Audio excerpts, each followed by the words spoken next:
Monday, August 19th, 8 p.m. on the East Coast, live from Studio 6B, Real America's Voice. Glad you're in. Hope you had a great weekend, everybody. Kevin Downey Jr. sitting right there. He's going to join us tonight. Rick Delgado right there. They're both going to have the news. Aaron and Fran holding it down as always. Mr. Delgado, I'll come to you first. How are you? I am good. How was your weekend? More gooder. I had a more gooder weekend. Believe it or not. It was great having Friday night off. It's amazing when you have a Friday night off and you can go and do absolutely nothing and then enjoy the weekend of running around. We did the dirty tacos and tequila that you recommended. What'd you think?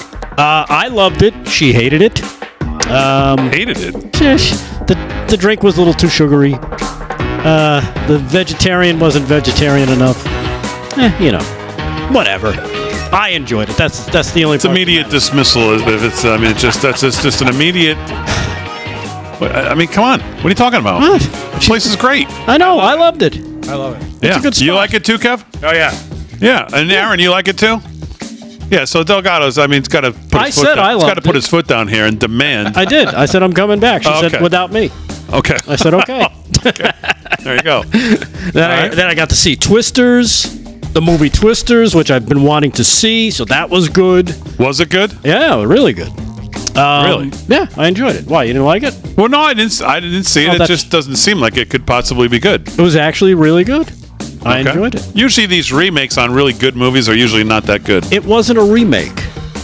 It was just an extension of the story? An extension, maybe, but without really referencing. They had a few references to the original story, but okay. Yeah, it was good. Good weekend. And then it rained. Oh, my God, did it rain? Oh, my goodness. For those not in this area, and I think it was really confined to this area, I've never seen so much water fall from the sky in one night as last night, and then we had a smaller version too today in the afternoon. Yeah. I've never seen so much water. My backyard, I was actually worried at one point that it was the way it was pooling up. I thought the shed was going to start floating away.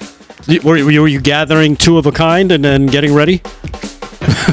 It was unbelievable. I just couldn't believe how much water. There was all kinds of damage. Slick's not here tonight. Yeah, because he's got damage. He couldn't avoid it. Yeah. He's got water in the basement high enough that it's real problems. Which is odd because sometimes I'll pick him up on the way in if he's got a car issue, whatever, and we'll drive in together. And he's up from where I am. I'm closer down by the water, so it's surprising that he actually. I guess the rain was really intense over by where he lives, as opposed to where I was. Even though my village was completely flooded.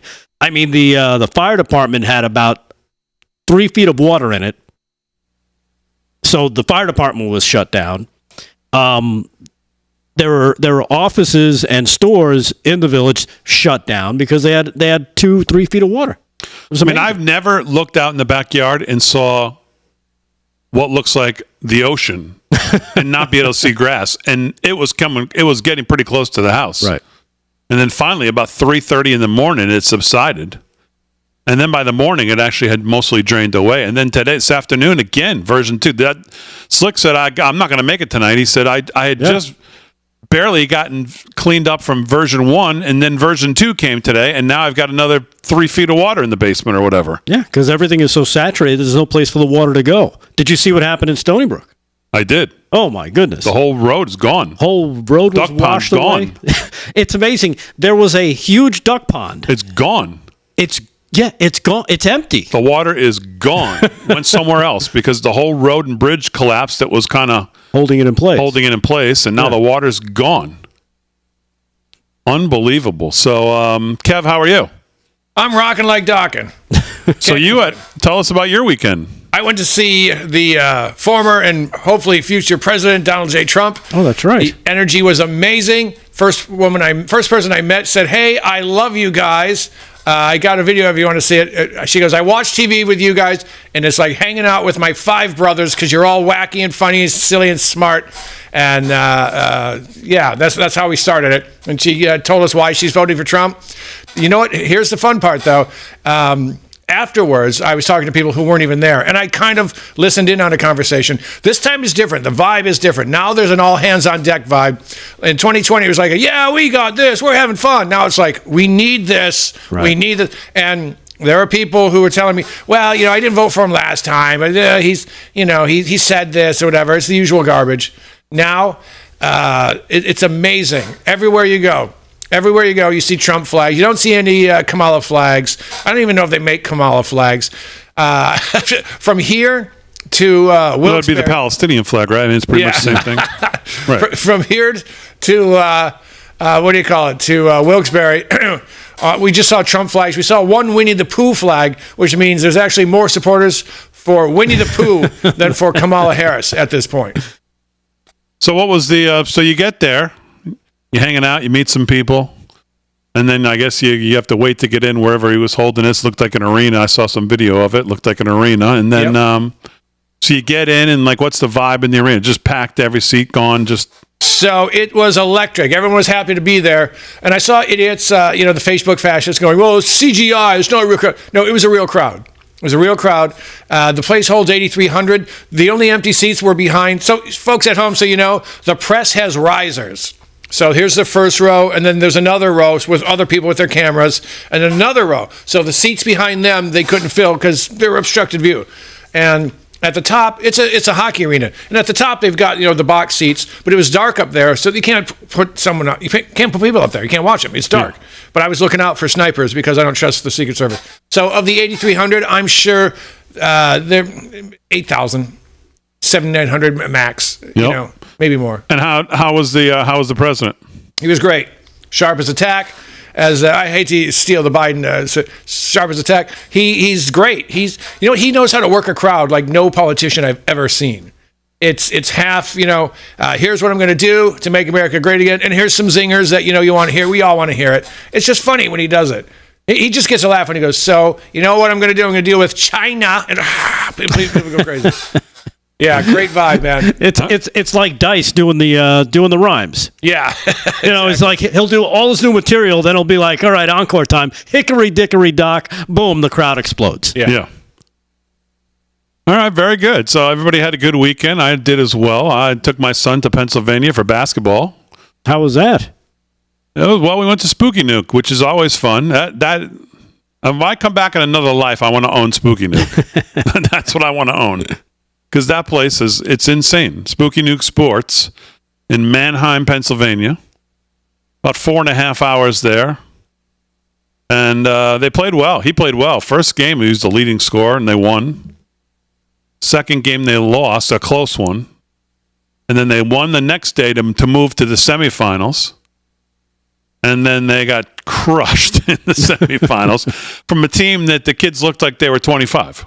Oh, well, they probably are. And they probably were. And they're supposed to be 17, 18. Right. Yeah. They identify as 16. Yeah, they identified as 17, 18, but they were 25, 26. Throwing alley-oops and dunking. It was just so obvious that they were not. Are you serious? So, yeah, we had the pleasure of 6 hours home so we could play that game. If we had lost the first game, we would have been out of there at about 11 o'clock and home probably by 3:30, but oh no. So, but no, it was great. Those trips are great. It was a good time, and Spooky Nuke is, man. And I got to go, highlight of the weekend, of course, I got to go to the Sheets. Did you get yourself some Doritos? No. Oh. No, but I got myself coffee out of the best coffee maker that I've ever been to. I don't know what they have in there. These Frankie coffee makers. But, man, the Sheets is so much fun. But nobody gave a shit that I was there. I didn't meet anybody or see anybody. Nobody knew you? No, nothing. You were incognito? We went in and ordered breakfast. I'd rather get breakfast at a Sheets than a diner. That's how good their sandwiches are they make. So, no, it was good. They got great food there. They got a great selection. They got great coffee. They got this milkshake bar that's just, knock your socks off. I didn't have one, but they look incredible. People were getting them. Even at like 10 in the morning. So the Sheets is the sheet. Nice. It's good. And you didn't see Kamala and Tim Walz there? No, I did not. But as many people cared that I was there as when Biden was there, which was 0. Right. So, but that's where Biden went, to the Sheets. So, but it's a great place. So, but we had a good time. It was fun. So last night's trip home was not fun. And then getting home and seeing the backyard basically or an ocean was not fun. But thankfully it went away and everything's all right. So I feel bad for Slick. Hope everything's all right with him. We'll see if he needs any help. But it sounds like he's got it under control. Yeah, as much as you can. With water, it's tough because water it does what it does. Yeah, it just gets everywhere. Yeah. Yeah. And once it's there, and what's terrible about at least Long Island, I don't know how it is in other parts of the country. There's a big thing of finishing a basement and renting it out that people do. Right? They'll finish their basement. They'll turn it into a 1 or 2 bedroom. They'll rent it out. Maybe they'll move in a family member or the kid that graduated comes home, so he rents it out from mom and dad, lives there. The problem is when that happens, when a situation like what happened last night and today happens, because the finished basement is below grade, many people don't realize they put on tens of thousands of dollars redoing their basements. None of it is covered by your insurance company because it's below grade. So you can't get any of your money back that you invest. The only thing they'll cover are the guts of the house, like the water heater, the AC, anything that runs the house they'll cover. But any improvements that you make, kiss it goodbye. That's the bad part. Well, hopefully Slick will be back tomorrow. Yeah. We'll see how he's doing, but we're thinking about him, and hopefully he'll get it cleaned up. So 11 minutes past the hour, live from Studio 6B. Glad you're in on social media. Make sure you hit the like, subscribe, follow wherever you're watching. Hello to everybody. I see a lot of familiar faces in there as well. The discussion is underway. Tonight, DNC's underway as well. Talk about below grade. Talk about below grade out there in Chicago. And, well, I tell you, I just feel bad for the police officers. Because it's already off to if it wasn't for law enforcement and they're going to do the best they can, that place would be a full-blown summer of 2020 riot, and it still might be. Yeah. Mm-hmm. But the video's coming out of there already. Yeah, cut number 9. We have some B-roll that you can just check it out for yourself while you talk over it. Look at this. Let's look at what these guys are going to be putting up with for 5 days. This reminds me of like Tiananmen Square or something. Like, what the hell's going on? Wait, didn't they want to defund those people in uniform at one point? Well, their nominee for president would absolutely get rid of every one of those. She has no use for or belief in any of them. Yep. As she raised money for the Minnesota Freedom Fund to let people out of jail. That she's more in line with letting people out of jail and getting rid of all of those officers than she is anything else. That's their nominee. That's what she believes. She's this radical Marxist, and she believes in no cops, and she believes in no borders, and she believes in raising money for criminals in the front door, out the back. That's the kickoff to the DNC so far. All right, just getting started, live from Studio 6B. We'll talk more about this when we get back, right after this.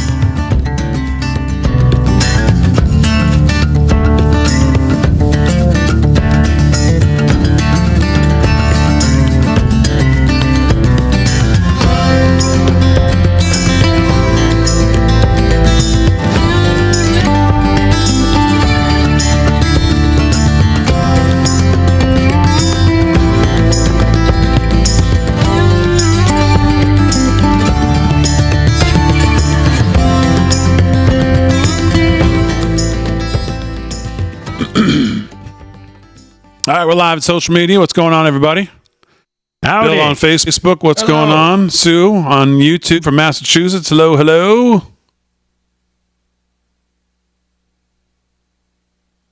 The RNC was peaceful. You can see the difference. Well, yeah. Not too hard to spot the difference. One of these things is not like the other. Hello, Kimberly on YouTube. Holy Alupa. Carol on Facebook. Hello. Jody on Facebook. Hello. Hello, Facebook. Well, it's going too fast now for me to catch them all. Mm-hmm. Sparky on YouTube says you guys are great. Buzzard, what's going on, Buzzard? I'm signing into the Rumble. The Rumblers. Real Prince Dow, what's going on? No audio on Facebook. What? There was one from last week. Anybody else on Facebook not hear us? I mean, there's a lot of Facebook people on here. No one else has said that. You know what? Keep them both if you have them. Real Prince Doll texted my show today. Oh, nice. Yeah. Thanks for that, Real Prince Doll. That's a pleasure. Did you have the Byron Donalds out? Nice. Yeah, everybody on Facebook says they can hear us. And fine, no problem. What about the cuts of the other one? Let's have everybody check in wherever you are. Let us know where you're watching from or what platform you're watching on. I always like to know what platforms you're watching on. Yeah, everybody's saying the Facebook audio is fine, so that's good. Everybody sounds good. Good. Make sure you hit the like, subscribe to the channel, follow if you're on Facebook, subscribe if you're on YouTube.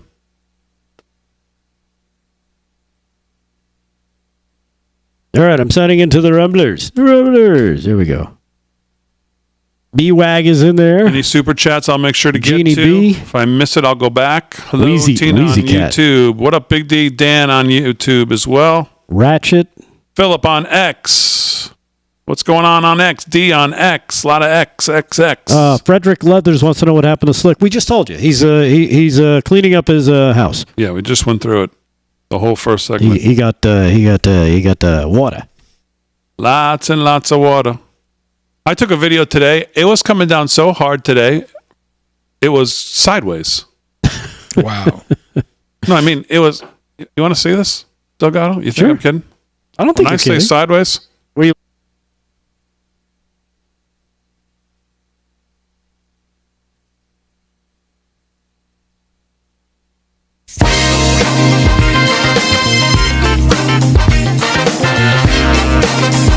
all right, 17 past the hour, live from Studio 6B on a Monday night.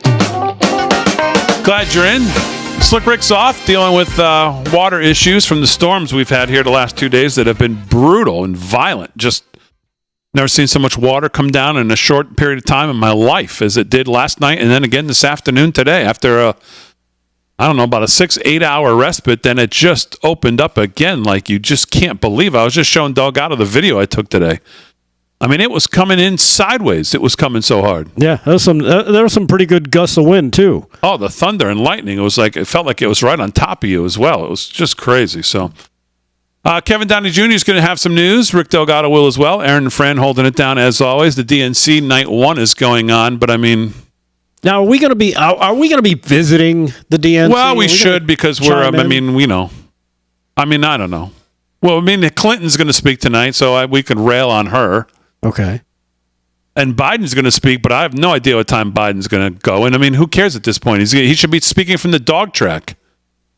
Why speak from the DNC? It's too late for you, number one. And number two, it's. I wonder if he'll be yelling the whole time. Go speak from the dog track with a little tag on you that says, I used to be the president, or I used to be Joe Biden. I used to be People somebody. can come up to you and hand you, and say, oh, okay. Well, why come to the DNC? Then the blood is still dripping off the knives they stabbed y'all in the back with. You think he'll take a stab? Speaking of stabs, you think he'll take a stab at them in his speech? You think he'll? No, I don't think he even's going to know where he is. He's not going to even know he's not going to be the nominee. Probably, I don't know. Maybe he will, but. You think they told him you're accepting the nomination tonight? Okay. I mean, would anything surprise you out of this party? Would anything surprise you? Here's a question. Do you think today's bombshell from the House Oversight Committee was a warning? Bombshell.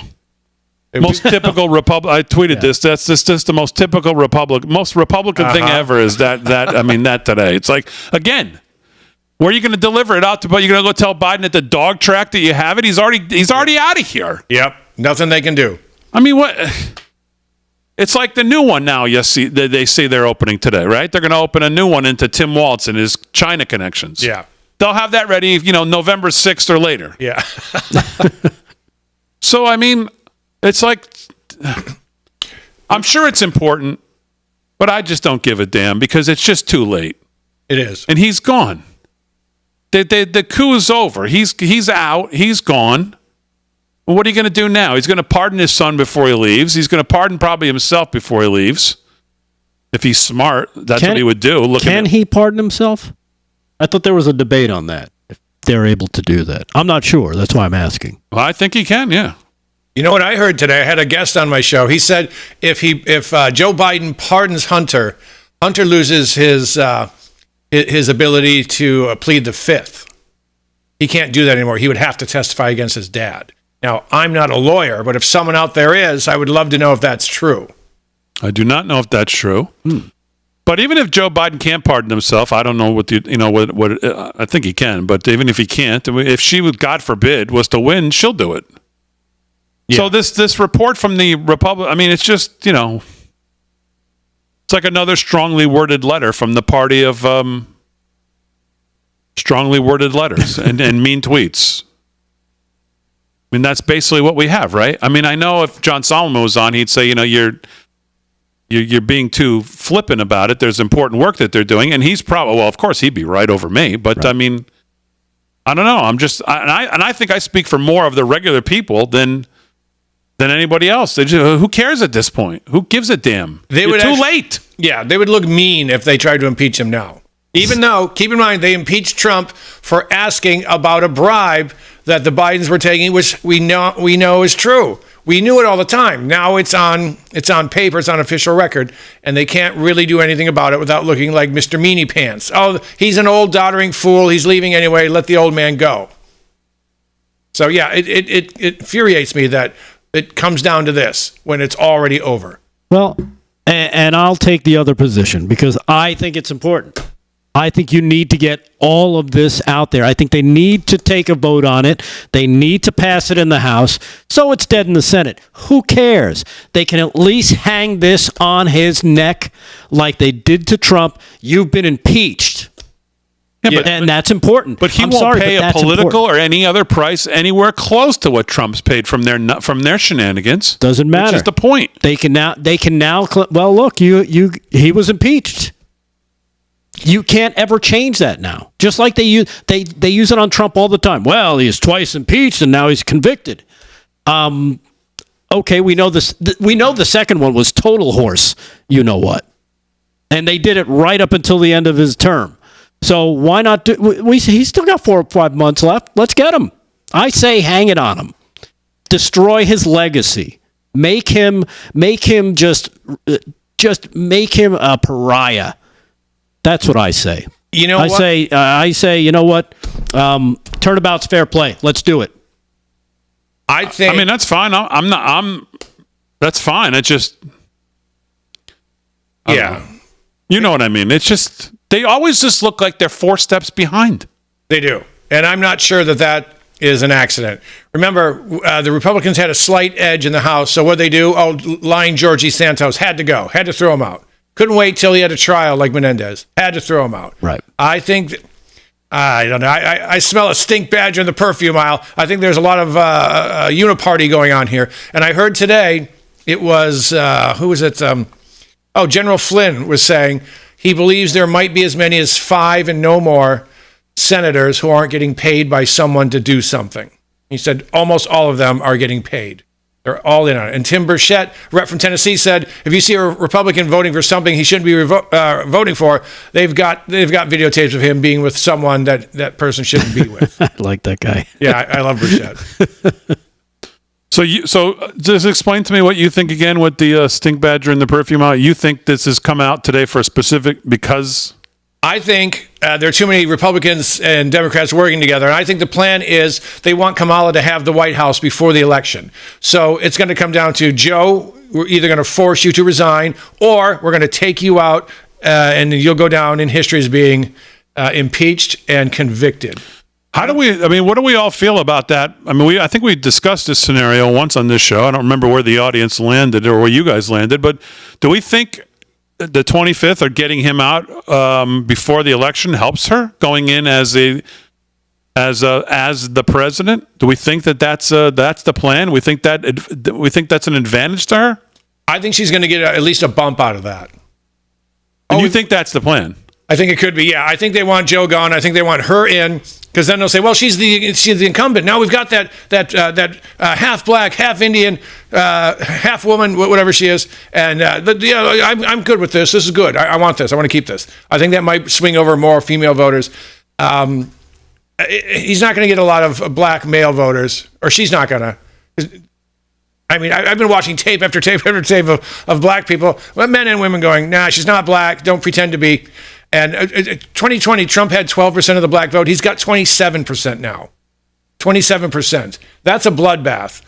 I don't see how Kamala can win with that. Yeah. Well, if it was that, she probably can't. But it's it's one of those things where we keep being told for years that he's got this or we've got that or we're going to get rid of the Department of Education and all these things we keep being told. But I just never quite as we think it is. Mm-hmm. What Delgado? Do you think they try to get her in before so she is the quote unquote incumbent?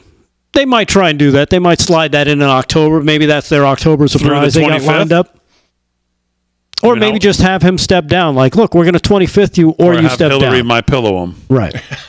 you're either doing this or you're doing this. Both of those outcomes, one of them is going to happen. It's your choice. You're leaving. You just have to choose which way. And I think the Democrats will look good. We're cleaning up our own backyard. He was filthy. We got rid of him. 26 past the hour, live from Studio 6B. We'll see what the audience thinks in the break. If you're on social media, stay with us. We're back right after this.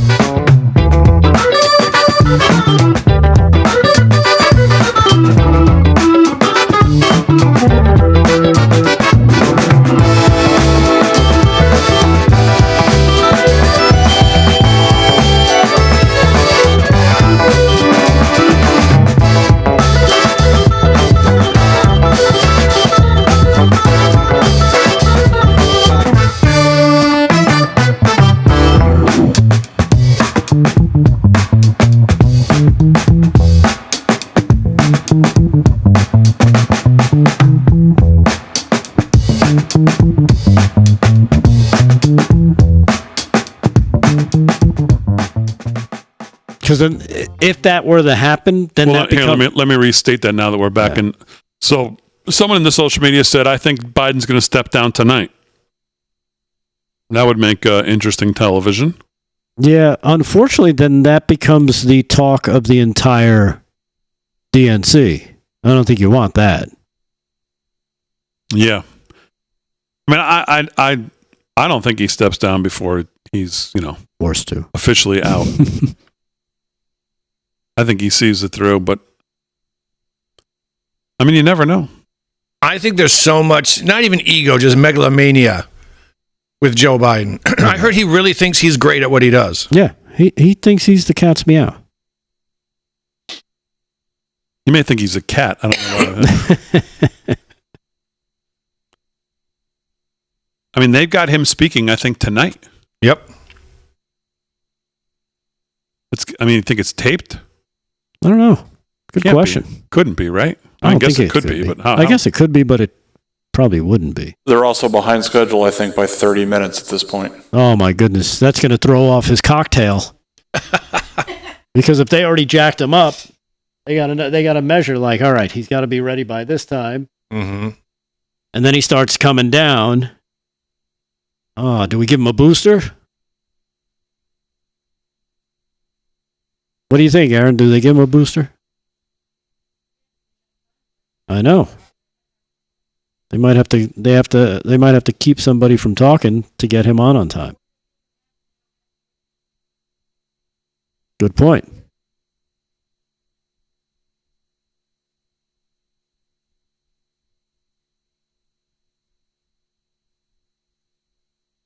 Do we dare go to this thing and see what it sounds like? I mean, it's got to be a disaster, right? You know what? I think it depends on who's talking to. I mean, it could be good comedic relief here. Yeah. If you want, you'd have to beep it. There were just these Antifa animals walking around, pink-haired ladyboys, where they're screeching, and when they go up to someone's microphone, just go, yeah, all the time.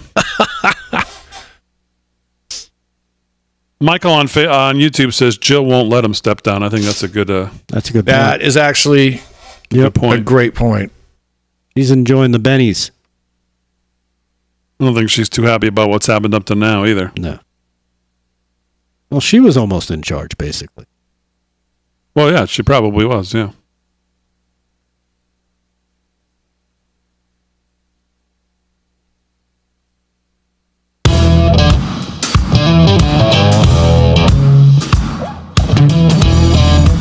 All right, right, 30 minutes past the hour, live from Studio 6B on a Monday, getting a brand new week started. Kevin Downey Jr. is here. He's going to do some news. Rick Delgado's here. What's so funny? Joe Morrow on Facebook. No, nobody's got their things. Don't worry about it. If you see his post, you'll know what I'm laughing at. Okay, great. I'm so glad I asked you about that. Yeah, well, 30 minutes past the hour. Anything else you want to talk about? No, not at all. Right. So, Washington Times, in case you're not making it out to Chicago, for the DNC, let me give you a little idea of what you're missing. Kevin Downey, pay attention here. You might want to book a ticket tonight. Attendees of the Democrat National Convention are getting a lot more than the typical political experience. They can even get an abortion or a vasectomy near the convention site. Planned Parenthood Great Rivers from the St. Louis, Missouri region announced that the group's mobile health clinic is in Chicago Monday and Tuesday of the DNC and setting up shop with the Chicago Abortion Fund and the Chicago Street Food Company. No, come on. Is this really the name? The Wieners Circle in the city's West Loop. Here we come, Chicago, their tweet said. Our mobile health clinic will be in the West Loop with Chi-Town Abortion Fund and the Wiener Circle, August 19th through 20th, providing free vasectomies and medication abortion, the Post said. Emergency contraception will also be available for free without appointment. Another post from over the weekend said the slots for vasectomies and abortions were then filled. And to check back to see if there's been any it's not funny. To check back to see if there's been any cancellations. I mean, it's just so crazy. It's just hard to read. House Republicans bashed the free services. MTG called it truly heartbreaking. I thought this was fake, she said, but it's not. Planned Parenthood is going to provide free vasectomies and abortions at the DNC this upcoming week. It's hard to even comprehend. Exactly. It's hard to even comprehend and truly heartbreaking. Being a mother is the most precious gift. Choose life. House Speaker Mike Johnson called the initiative callous. Such a callous and even gleeful celebration of the taking of human life is a shocking new low. This is not your parents' Democratic Party. In response, the Planned Parenthood chapter snapped back. The Antis is big mad at us providing free health care. It's amazing they would just call it free health care. With Chi Abortion Fund and the Wiener Circle. Want to support our patients? Make a gift here, the group wrote, with a link to their donation website, of course. Abortion has been a big talking point for Democrats this election, sparked by the Supreme Court's overturning of Roe v. Wade. Democrat officials have warned in the presidential election and congressional elections that a vote for a Republican could result in a national abortion ban. Now, there's no Republican who believes in that, but they'll just keep telling you that, including our candidate, by the way, who says he doesn't support that and would never sign that. But that doesn't matter. They're just going to keep telling you that that's what's going to happen, and they're going to try to scare everybody into, that do what they do. Since the overturning of Roe v. Wade, more than 20 states have either fully banned abortion or put restrictions on access to the medical procedure. Now, with VP Kamala Harris at the helm of the party, women's rights and that rhetoric has taken an even more of a shining spot in the party's talking points. So, the old free abortions and vasectomies going out there in Chicago, boys. Sounds like good fun. Imagine some guy thinks he's walking into a food truck to get a hot dog. I'm in the wrong truck. Oh, man. That hurt. Wrong knife. Yeah, so that's where we're at. So well, don't worry, you get a free hot dog out of it. You one way or the other, yeah. Yeah. Now, am I wrong in thinking this is all part of the globalist plan to reduce the population? Let's convince America that abortion's good, having babies is bad, because the future is demographics, and the future of this world is looking a lot like la. And I firmly believe this is part of what they're trying to do. If there's fewer of us to conquer, then that's an easier job for them. But I saw Dinesh D'Souza interviewing an imam who said, I used to be a radical jihadi type guy. And he goes, the plan here is to take over the world and make it Muslim. That's all this is. And right now we're siding with the left because they have no values. The right, the conservatives have values. You can't beat people like that. You join the people that have no values, you can beat them. And then he goes, and for the gay and the trans thing, we're not down with that. That's going to go away. You will go away. So that's a little something, little kiss for the Queers for Palestine crowd out there. Yeah. My guy, Meet Kevin, who I guess is watching the DNC and who ran for governor of California. He's a streamer, YouTuber. He says, I talk about race, black versus white, less in one full year than the Democrats have talked about it in about 60 minutes on night one of the DNC. So just if you know what you're missing, it's just pitting it's class warfare, race warfare at the DNC here on night one, which is no surprising, right, Delgado? Yeah, you think you're going to have a race war breakout right there at the DNC night one? It sounds like what they're trying to ramp people up for. It's amazing. It's amazing. It's stupefying that so many people consider, well, I'm going to vote Democrat. But why? Do you even know what they stand for? See, that's the part, and again, we've talked about this before, where so many people, they're not invested like we are. We're in this, we pay attention, we're researching, we're reading, we're watching clips, we're doing all this stuff, prepping for the show, we do the show, we're wrapped up in it. It's part of our being right now. But most people aren't like that. So when they sit there and be like, well, let me go see what are the Democrats shooting for? What do you mean, what are they shooting for? You just lived the last 3.5 years of what they've been shooting for. How does that feel? And the fact that some people are like, well, I want to see what he says about that. No, you don't need to. You're already feeling the effects of what the Democrats want to do to you. They've already done it for the last 3.5 years. They will continue to do it if you support them. And for some reason, people feel like it's okay to vote against my own self-interest. It's perfect because they have a D in front of the name, and the news told me that Republicans are bad. Mean tweets are terrible.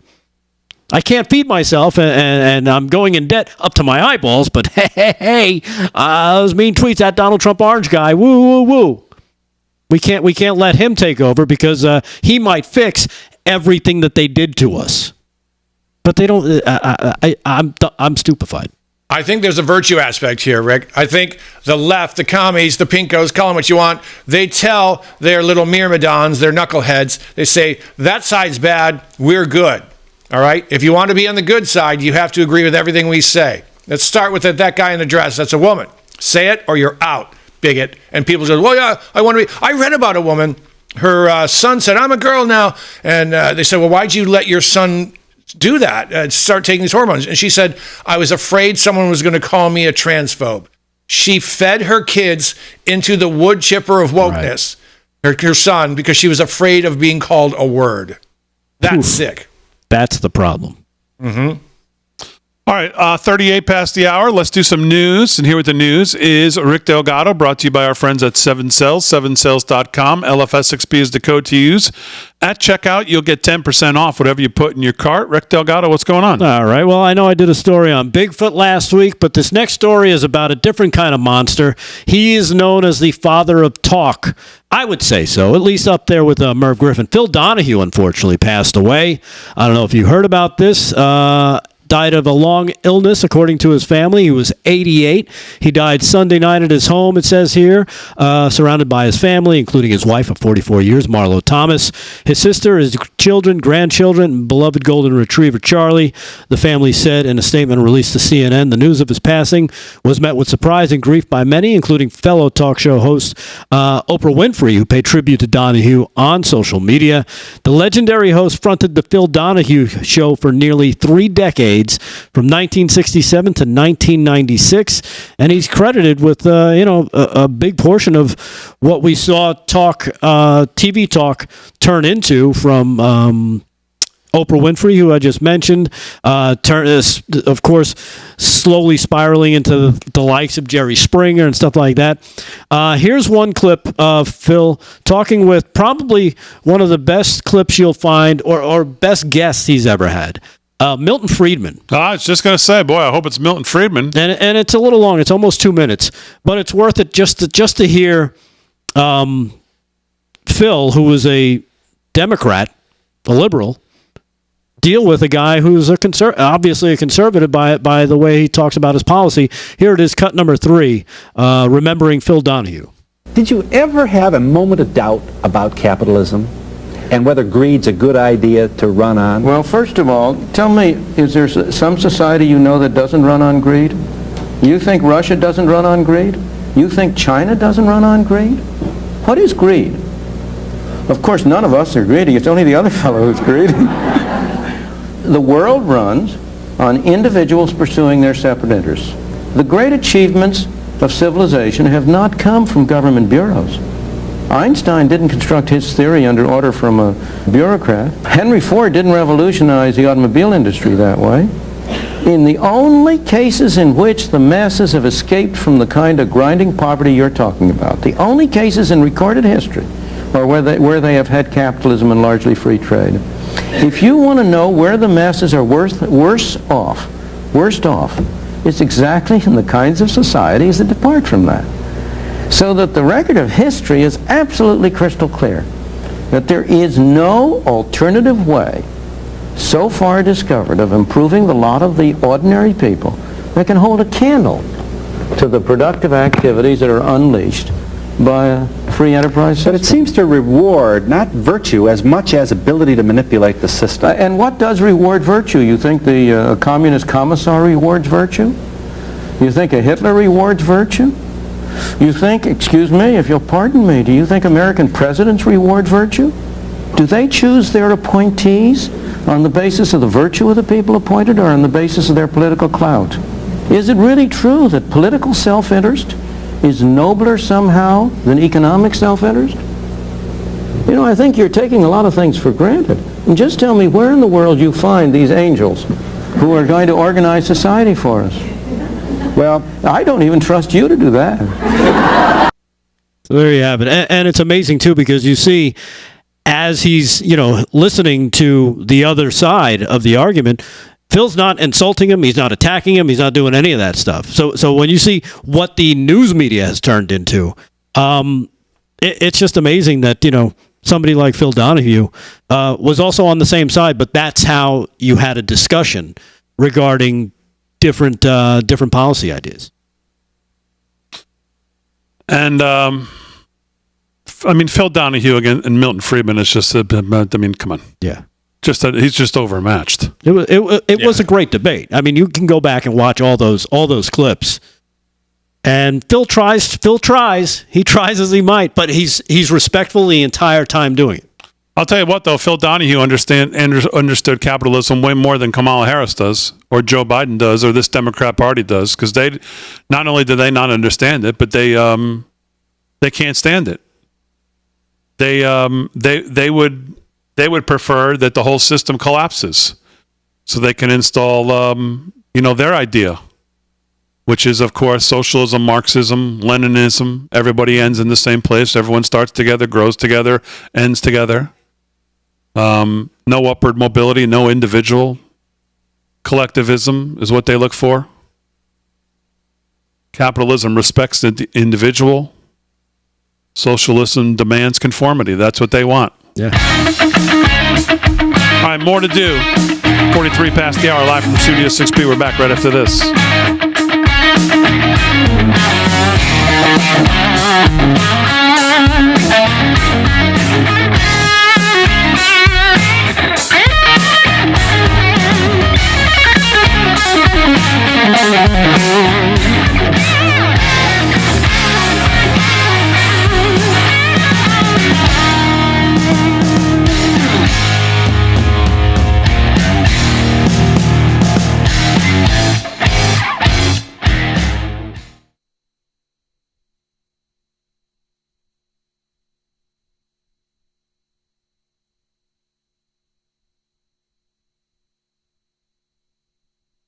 Are they dealing with I don't know. Denver?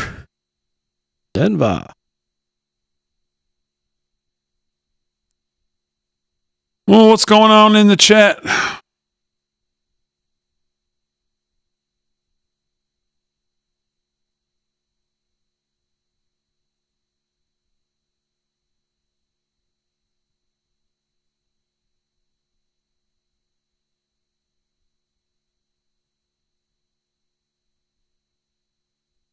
You want to do some news out of this? I have a couple others I can hit. Yeah. I'll give you one more, and then we can let Kevin have at it. Me?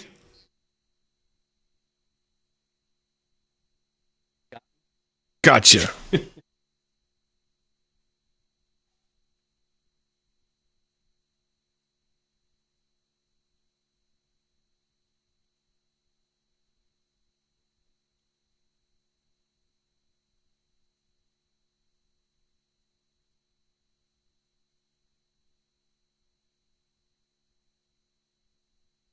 Were there fish in that pond? Yeah. They're all gone. They're flushed out to sea. Jeez. I saw that. I went, I'm missing something.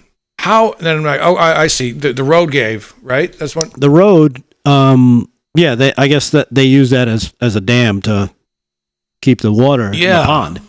And as soon as that overflowed, the road gave and the wall collapsed and everything emptied out. We should go get some guns. Let's get the pond guns. The crappy part is just on the other side of that road, they don't really show it in the news coverage. There's a house like right there. Right there. Did it get washed away? It didn't get washed away. I think its backyard disappeared. Okay. And they were, I think 6 or 10 residents were evacuated. All right.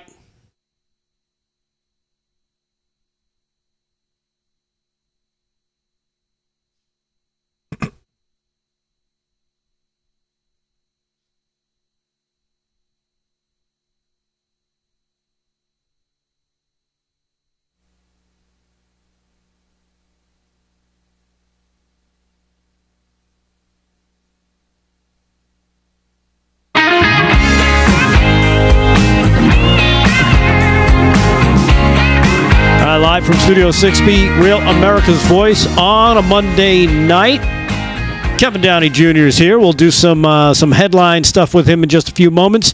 We might be checking in with the DNC, see what's going on out there, see if the race riot has started yet, if Antifa has taken over. I don't know. It's amazing that the border czar, who never visited the border and hates walls, is making sure that her party has installed walls and has a bigger presence than the Border Patrol around the DNC convention to make sure they don't get stormed by unwanted guests. By newcomers. They don't want newcomers. Kevin, they don't want newcomers. Is that what it is? I don't know why. I thought they were all into newcomers. Who knows? Oh, they're into newcomers. Wait to see what I got. Will you tell me when? And I've got something you're going to hate. All right, great. So let me do this story first. This was a big one. This just happened today, August 19th, coming from ABC. George Santos addresses pleading guilty to federal charges. The Republican who was expelled from Congress back in December of 2023, Kevin made mention of that earlier. Former Representative George Santos, representative out of New York, earlier today pleaded guilty to wire fraud and aggravated identity theft, telling reporters outside the courtroom, now check this out, the guilty plea was the right thing to do, Kevin. He also said, end quote, this plea is not just an admission of guilt, it's an acknowledgement that I need to be held accountable like any other American that breaks the law. So he's not just admitting he's guilty of identity theft. And what is the other thing they charged him with here? I believe it's aggravated identity theft. I really want to be you. Yeah. Wire fraud, which is, hey, okay. In court, Santos, wearing gray slacks and a black sports coat, nobody cares, told the judge that he was committed to making amends and learning from this experience on how not to get caught next time. What? I just made that part up. Santos pleaded guilty to claiming relatives had made contribution to his campaign when, in fact, they had not. Santos conceded he was trying to meet the fundraising threshold to qualify for financial help from the National Republican Congressional Committee. Santos also stipulated that he committed other fraud, including charging donor credit cards without authorization. I feel like this This is something that I see somebody else has been exposing on the left. Who is that? Oh, that's right. Mr. You know who it is. And convincing donors to give money by falsely stating that the money would be used for TV ads. He also stipulated he stole public money by applying for and receiving unemployment benefits during the pandemic to which he was not entitled. Man, they got him on everything. Santos conceded in the statement to the court his actions betrayed his constituents and others. In addition to potential prison time, Santos must pay restitution of nearly $374,000 and forfeiture of more than $200,000. I guess that he might have in a campaign fund. He's also sentenced to 75 to 87 months, including a mandatory minimum 2-year sentence for aggravated identity theft. Fighting back tears outside the courthouse after his plea, Santos said he was flooded with deep regret for getting caught.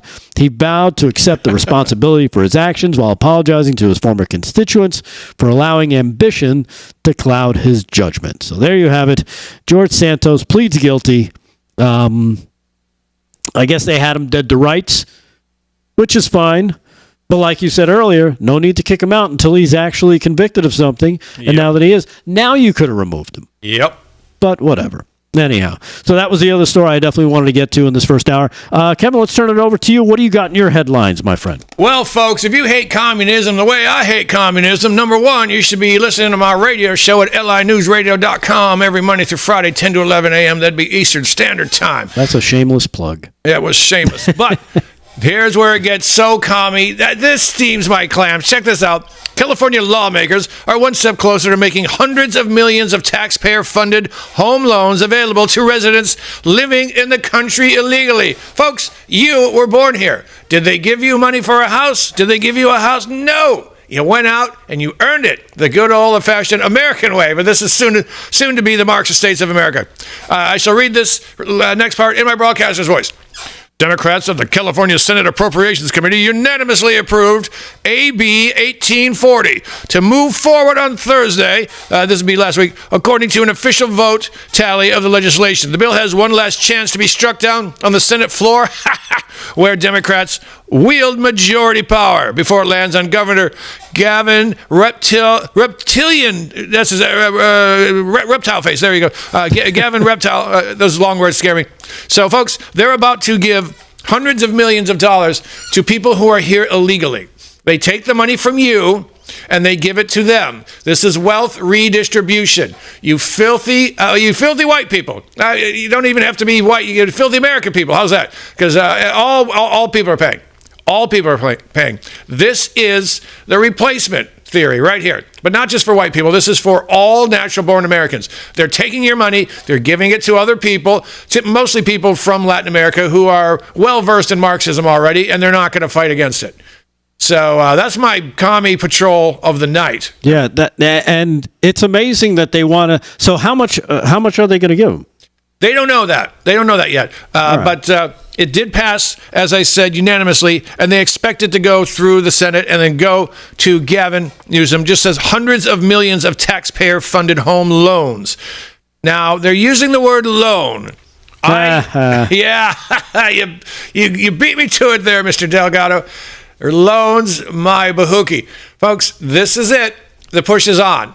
This is why. Now, I explained earlier today on my radio show, the Democrats have been slaughtering their own cities and their own states. But that's what's wonderful about this nation. You can't take over the whole country at once. You have to go state by state and sometimes city by city. And in Michigan, you'll have to go county by county. Half of our counties there are Second Amendment sanctuary counties. Meaning, if Stretch and Gretchen Whitmer, the governor, says, "Hey, no more of those semi-automatic rifles. Those are weapons of war." The sheriff in these sanctuary counties have said, "Nope, you can keep them. We're going to ignore that little rule." Right. So we have a different system. It's wonderful. That's why it was made this way.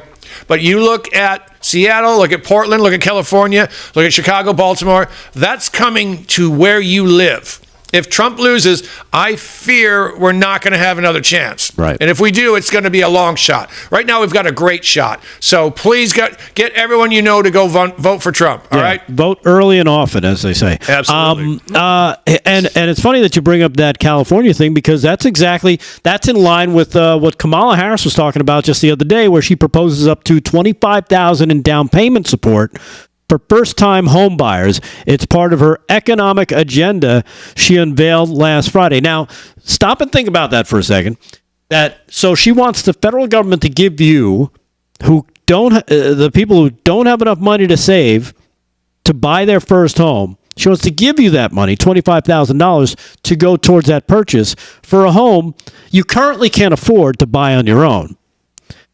Then you're going to be saddled with a loan for a mortgage that you probably won't be able to stay with, because that's why you took the money to begin with, because you didn't have the money. You couldn't finance having the home on your own. What makes you think you're going to be able to afford it, even if they help get you in the door? And what kind of rate are they going to give you? Right. Because they just gave you 25 clams. Chances are you probably don't have great credit to be able to get a lower rate. And rates are pretty high right now as it is. Yep. I mean, you're not talking about 2.75 like it was last year or a year and a half ago. You're talking about, 6, 7, 8. Unfortunately, for these home loans. And do you remember, like 10 years ago, I think it was under Obama, they pushed this thing where we want poor people, they get a shot at owning a home, and it created such a financial snafu, and everyone lost their homes. Well, that started under Clinton. Oh, Clinton, okay. Yeah, and it continued under Bush, and that's when the housing collapse happened, because everybody got these jumbo loans that they couldn't afford because they made it easy. It's like, oh, we'll just get everybody should. You get a home. You get an $800,000 home you can't afford, even though you probably can only afford a $300,000 home. But you're going to take the $800,000 because the bank will give you the money, and that's where they get you. That's how you'll end up owning nothing and liking it. Anyhow, we'll do some more with Kevin Downey Jr. when we get back. We'll continue. Man, fast first hour on a Monday night, live from Studio 6B, Real America's Voice. We'll see you in the chat. Join us there. In the meantime, we'll get something to drink. And, we'll see you at hour number 2.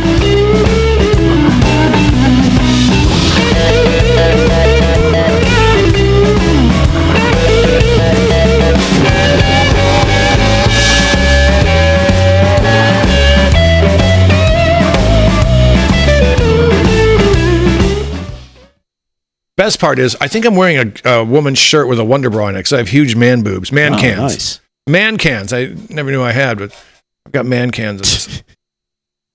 You never knew you had man cans. No, not like that. Wait till you see them. I was just like, what? That's me. Hey, nice rack. Nice rack.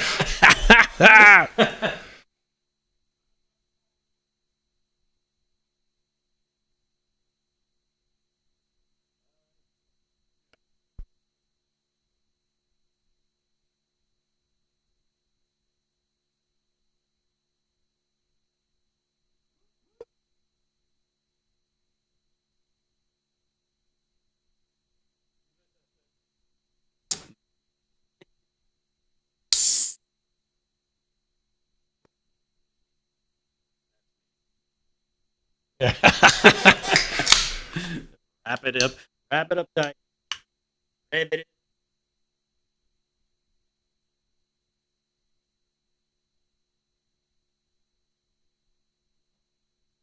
I don't have a drinking problem. Seltzer. People Let's they always think I'm drunk. let's put it up in the Drinking. box there, Aaron, so I can see it.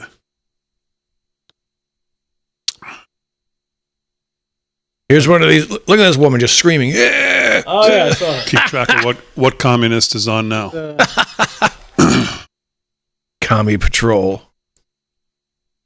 Why does Gina Raimondo look so upset? Why does she look so tense? Let's hear a little bit of this. Right. What kind of nonsense they A spewing. defining goal of her presidency. Will be what? Meanwhile, Donald Trump, he's going to double down on his worst economic ideas. Oh, yeah. Well, what are those? Same Like what? ideas that shipped my dad's job overseas. Why? Ideas that don't work. Like what? We know they that's good. don't work because they never have.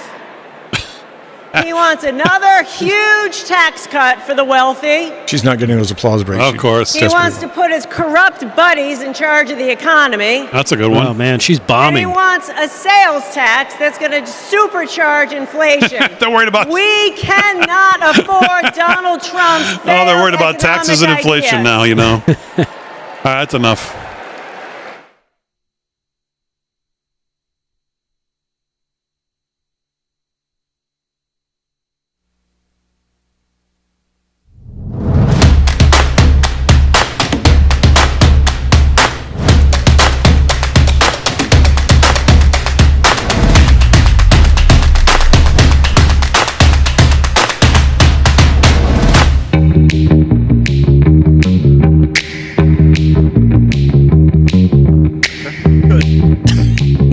All right, hour two, live from Studio 6B, Real America's Voice on a Monday night, night one of the DNC.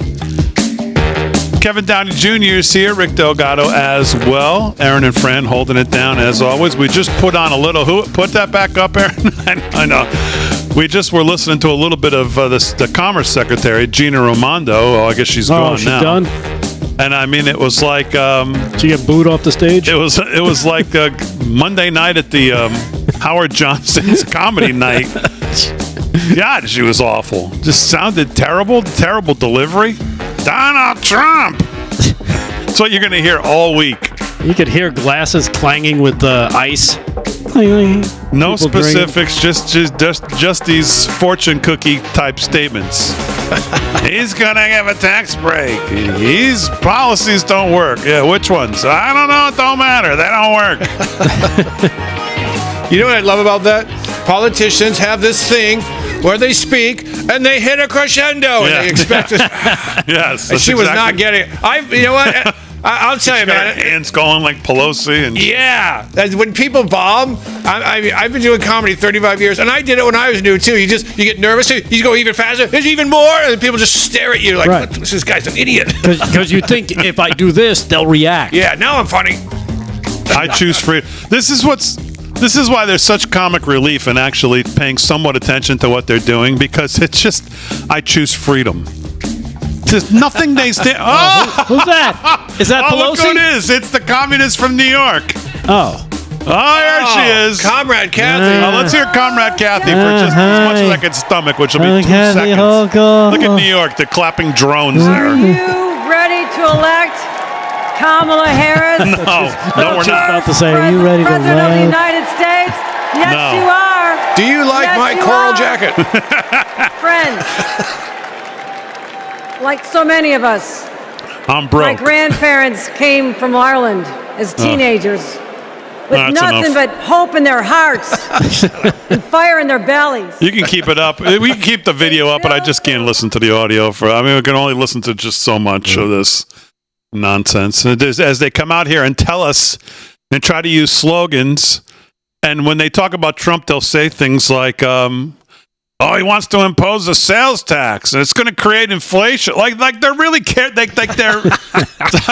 it's high on their list now to care about taxes and inflation.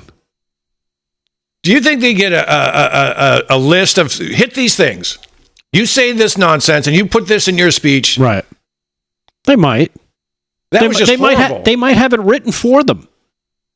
That was painful. Oh, I'm sure most of these things are written for them. They have no idea what they're going to say until they barely glance at it maybe once before they come out and talk about it. And it's just all, like I said, most of it's all these just fortune cookie type statements Yeah. with no specifics, no nothing. Did you see Harris actually get asked one question in front of the cameras? Oh, yeah, we have that, as a matter of fact. I mean, this response, I heard you talking and I had to take a phone call there. I missed that segment, but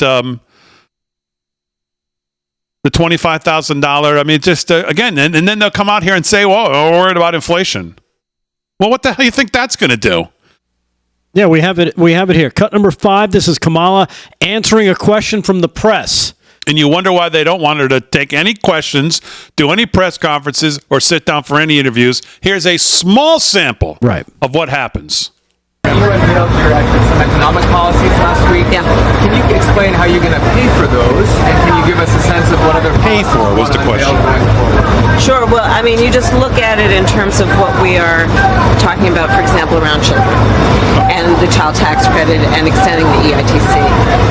It's at $6,000 for the first year of a child's life. The return on that investment in terms of what that will do and what it will pay for will be tremendous. We've seen it when we did it the first year of our administration. We reduced child poverty by over 50%. So that's a lot of work. And then every time, just get ready to stop it a lot. Anytime they throw their first fact, it's always 50%. No matter what they say, we reduced it by 50%. That's just total nonsense. Total nonsense. She does. Obviously, her buzzword here is return on investment. That's the key word they told her to make. Make sure you get that in. Just that's the phrase. Return on investment. That's the thing because no one will know what it means, but no one will ask you to clarify. Just return on investment.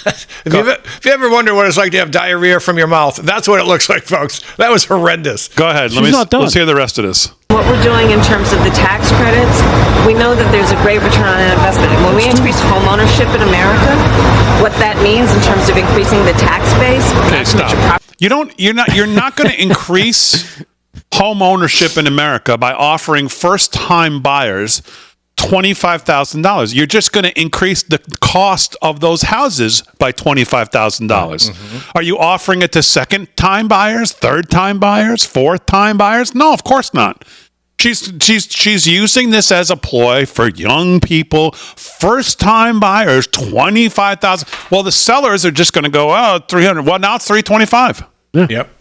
And all you're going to do is print more dollars. It's very inflationary. Again, folks, this is where we need to be clear with people. She is an economic illiterate. Go ahead. No, go ahead.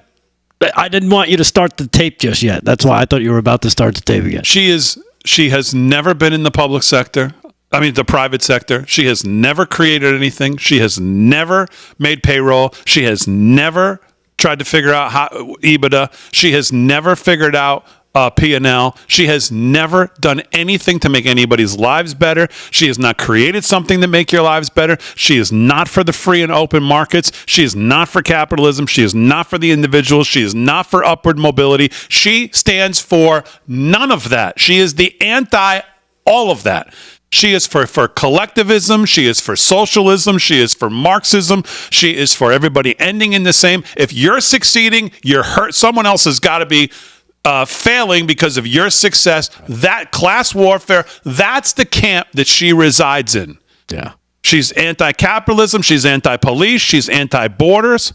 She's anti-Israel. This is the most radical candidate they have ever put up, and we need to be clear when we speak about her and her policies on where she stands.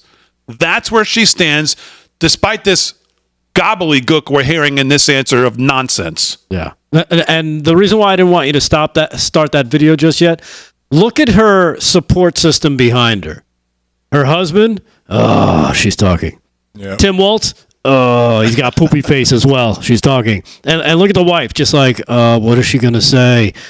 That does not look like a confident group of people saying, yeah, you get them, Kamala. We know you can answer these questions. You go and knock these people's socks off. That is a depressing look, just a depressed group of people standing right there. Now you can continue. Go ahead, finish it there. Free tax base, what that does to fund schools, again, return on investment. I think it's a mistake for any person who talks about public policy to not critically evaluate how you measure the return on investment. When you are strengthening neighborhoods, strengthening communities, and in particular the economy of those communities, and investing in a broad-based economy, everybody benefits, and it pays for itself. Yeah. Pays for itself, Damon. No one knows what she even just said. But it pays for Nobody itself. knows, including her, what she just said. But it pays for itself. Return on investment. 4 times. Return on investment. Yes. The return on investment. You can't measure the return on investment. It's broad-based. It's return on investment. Yeah. It's like the kid that didn't read the book and has to do the oral book report. Yes. Oh, cat on a hot tin roof. It's about a cat on a hot tin roof that was on that roof and it was made of tin, and it just happened to be a cat. Now, we all like cats, but this one was up on that hot tin roof because it was hot that day. That's it. Why don't you just use the word pencil while defining what a pencil is? She reminds me of someone who's been doing a lot of coke who just got pulled over. Speeding in relative to what? Because speed is relative. And so was I speeding and where? I mean, look at how fast the Earth is spinning. I wasn't speeding that way. It's just no. Right? I saw someone, besides, I mean, that's why they don't want her to talk. But I saw someone say the DNC's website, or maybe it's the campaign website, on night one here, there's not a policy to be found anywhere. Mm-mm.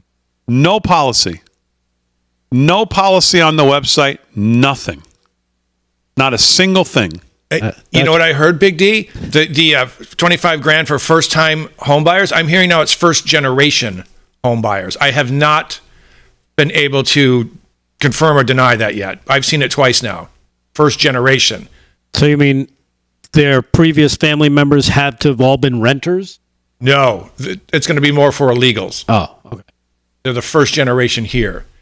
And I'm going to have more for that tomorrow because that really steams my clams. When you're out in California, hundreds of millions of dollars set aside to give loans to illegal immigrants. And now she's going to do it nationally. Well, we have what is this? Is this the first segment? Yeah. So there's an article, Kamala Harris. If you want to know where Kamala Harris gets a lot of her economic. All right, let's go live to the DNC. Look who showed up. Oh God, look at Tim Walz.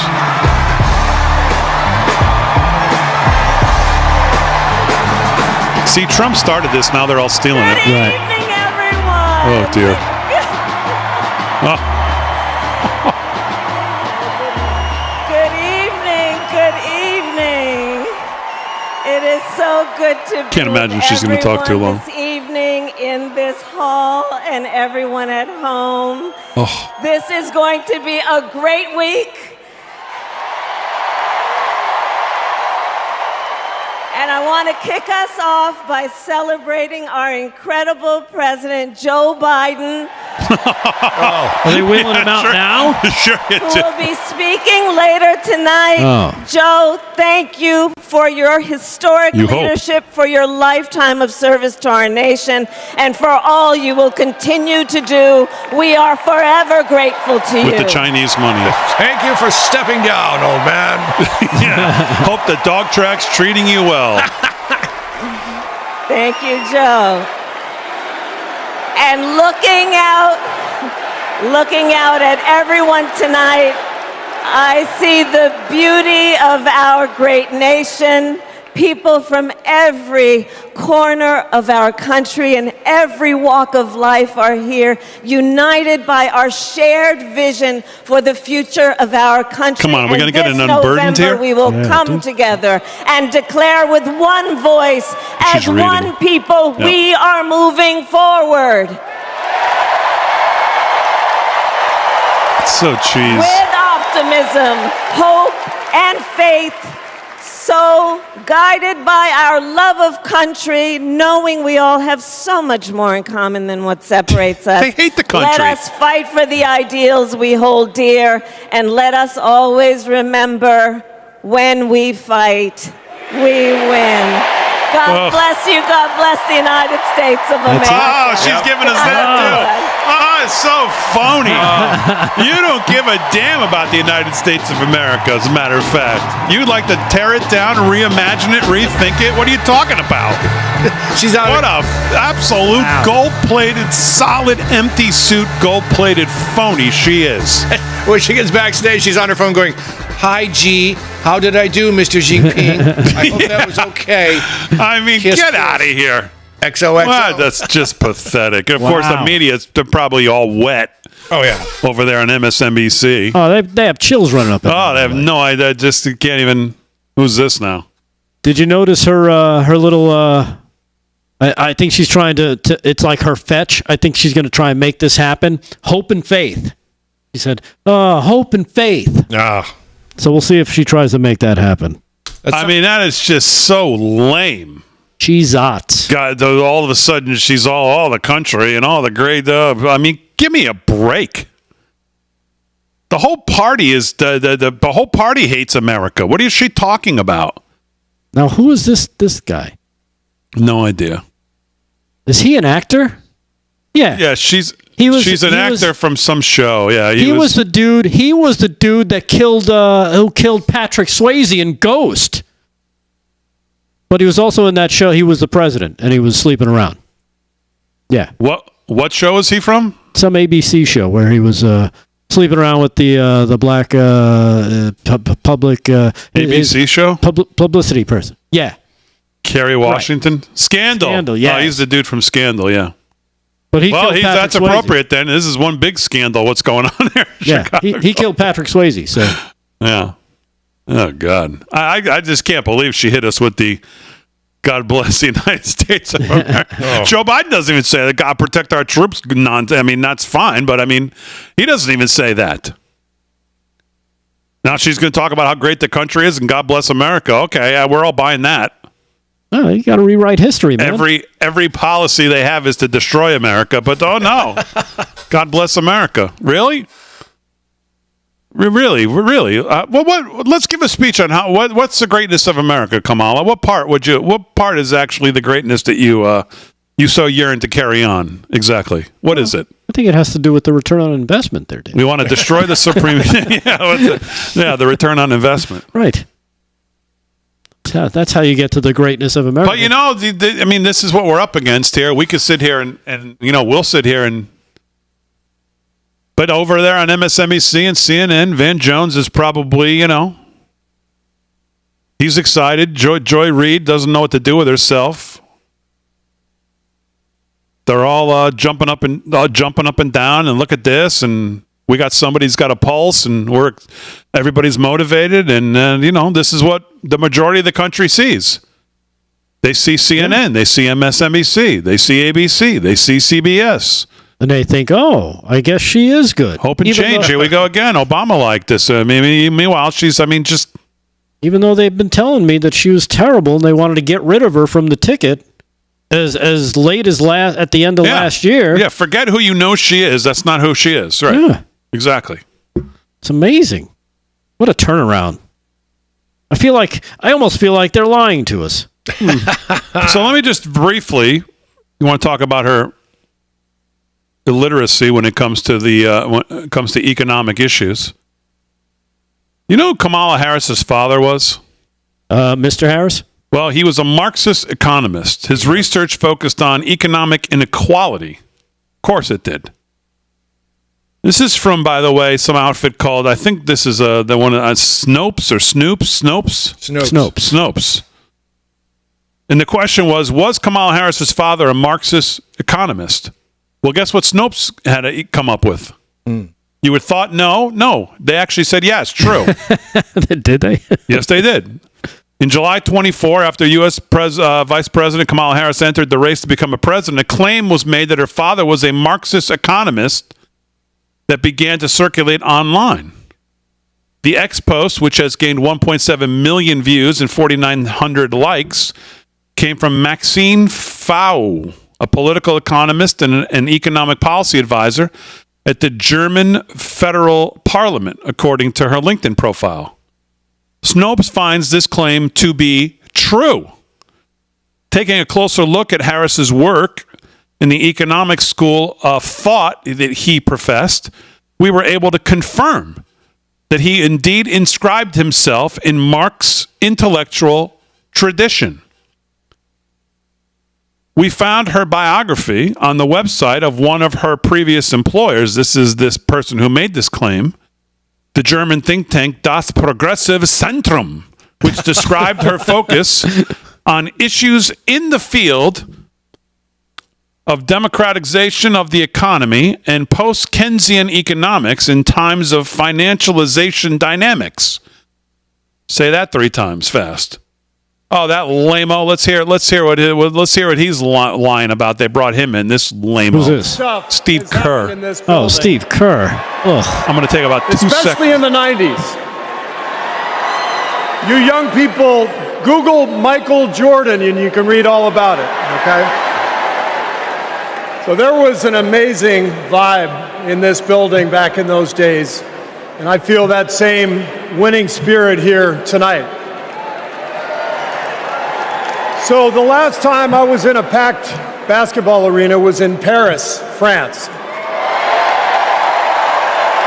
9 days ago, some of the best players on earth. Okay, that's enough. 12 incredible American Let's get back men. to who Kamala Harris really is and who her father was. Yeah, almost lost a game they should have won handily because you're a terrible coach. Yes. And couldn't figure out how to play that them. sentence for you. Yeah. The detail is important because Donald J. Harris, who is her dad, a professor of economics at Stanford University, also did his research from a post-Keynesian perspective. Fau was noting his line of inquiry admiringly. Keynesians stipulate that markets alone cannot ensure full employment and instead advocate for government intervention. Post-Keynesians agree but argue that in intervening, the government should focus on equality and redistribution of wealth. Oh, listen to that. The post-Keynesian school of economics finds its root in the General Theory of Employment, Interest, and Money, a 1936 book by economist John Maynard Keynes, I guess is pronounced. In his book, Keynes attacked classical economics, which was the orthodoxy that is the mainstream of the time. Keynes' main argument was that contrary to classical economics and their assumptions, markets alone would never ensure full employment because employment depends on demand. That is, the amount of money people and companies spend on available goods and services. He said that the psychology of markets was too volatile to manage. Instead, Keynes advocated for government intervention to stabilize the economy. For example, his recommendation of getting out of the 1930s Great Depression was that government should simultaneously spend more and cut taxes. From Keynes, three schools of thought emerged. So anyways, this article goes through, but again, just confirming, if you want to know where Kamala Harris, the apple doesn't fall far from the tree, and it hasn't in this case either. It hasn't in this case either. So, and I'll share this on social media if you want to share it with your friends who are over there telling you that she's going to save the world, or she's better for the housing market, or she's better for the stock market, or she's better for your financial life. No, I don't think so.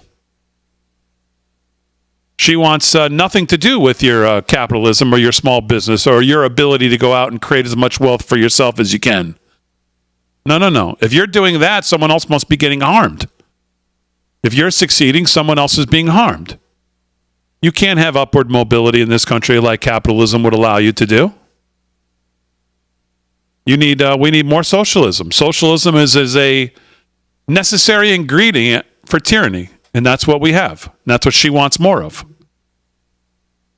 She has no interest in the individual. It's all about us as a group, collectivism, classes, class warfare, tax the rich. You know the deal. Well, she says it. She advocates for an equal outcome. Doesn't matter where you start from. You all have to end up on the same finishing line at the same time. That's right. No one can be better than the other. Socialism and Marxism demands conformity. Capitalism rewards the individual. Individuals, you're your own master in capitalism. In socialism, the state is the master. That's what she believes in. That's what she supports. That's what she wants. Yeah, especially when it comes to economics. And you mentioned something there in the description, I guess, in the article, where they talk about full employment. Well, from what I understand, and you might know better than me, from what I understand, full employment is not a good thing. Right, when it comes to economics, there should be some small level of unemployment that basically keeps everything. Yeah, same thing with inflation. Right. You don't want deflation. Right. That's worse sometimes than inflation. Right. You want some inflation. We had about the perfect amount when President Trump was in office, which is around 1.8%. That's why the Fed's target is always around 2%. A little less than 2% is even all the better. Right. And you know what people don't realize about communism when it gets here. A friend of mine was in Poland visiting some relatives, and it was communist at the time. And they went to a restaurant, and it was empty. And they said, "Hi, table for two, please." And the woman said, "Sorry, we're full." And he said, "What? No, there's no one here." "Sorry, we're full." They get paid anyway. They don't have to work. Nothing works there under communism. And the thing about giving someone a home and a food, people need to realize when your government is giving you everything you own, your food, your health care, your home, you will do what they say, or you will disappear. Yeah. That's how it works. This free food, free home stuff, it's going to blow up in their faces. They don't see it because they've been told. It's always the malcontents. It's always the people with nothing going on for them. This is not fair and it's racist. No, it's very fair. This nation is very, very fair. If you work hard and smart, you may get ahead. And there's always people who say, well, my dad worked 2 jobs. Okay, well, everyone has something going on. I know people who had kids too young. They're never going to be wealthy. They're never even going to be comfortable. Right. I know that. But some people think, we need fair. It's got to be equitable. Equal and equitable. And that's death. Yeah. Meanwhile, you can't find one person. Well, you can if you look at Congress. Outside of Congress, you can't find one person who lives off the government who's become wealthy. You can't. You want to know the future that Kamala Harris and this party want for this country? Go back and look at Argentina 110 years ago. 110 years ago, Argentina would compete with America as a capitalistic country. It was thriving. One of the richest nations on the face of the earth. And now, it's just another third world country because of socialism. That's the future that she would like to bring here. Where, like, as Delgado jokes, you have to have a wheelbarrow full of cash to go buy your groceries because it's not even worth the paper that it's printed on.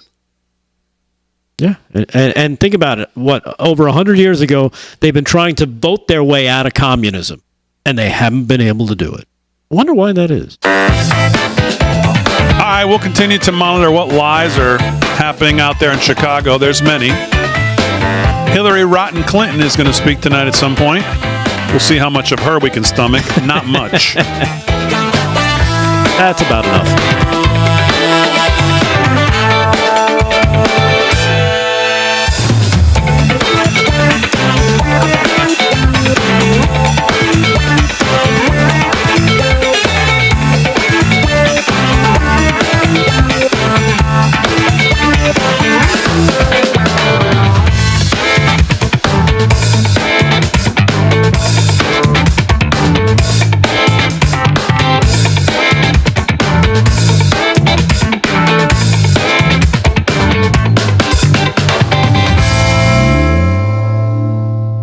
Sure I didn't miss any super chats on YouTube if there are any. Let me go over there.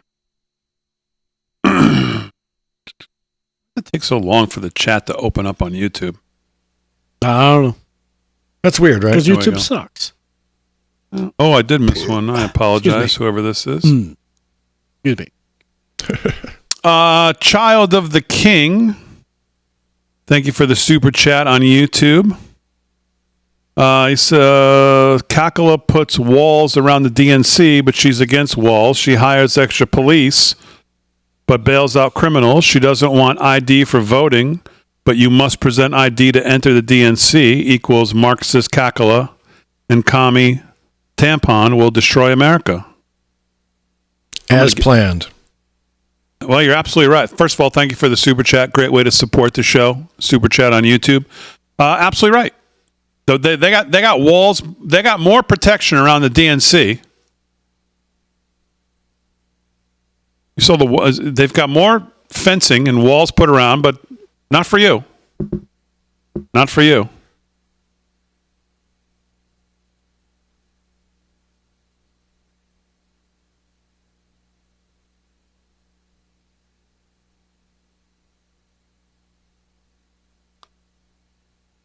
All right, what else is going on? 417 Raiders on X. Can't wait, Damon. Can't wait for what I missed. I don't know what.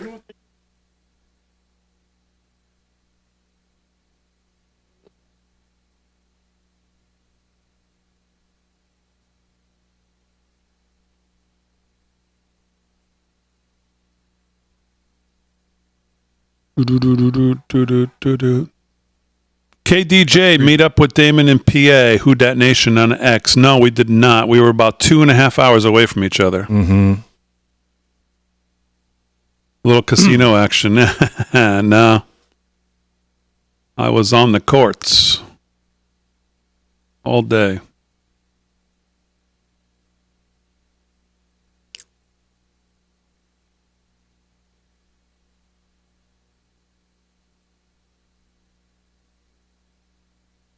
How was was it at Mohegan Sun?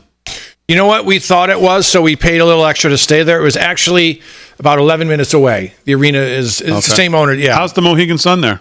Oh, it's nice. Is it? Yeah. There's a comedy club there that we work. I've been there a ton. It's circular. It's do you not perform huge. it? Do you ever do the one in Connecticut? Yeah, I've done that one. Have you? Mm-hmm.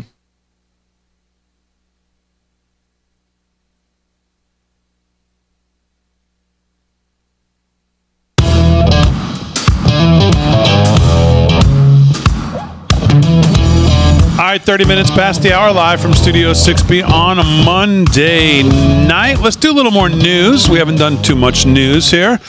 And the news is brought to you by our friends at 7cells, 7cells.com. We're keeping track of who's up lying at the podium.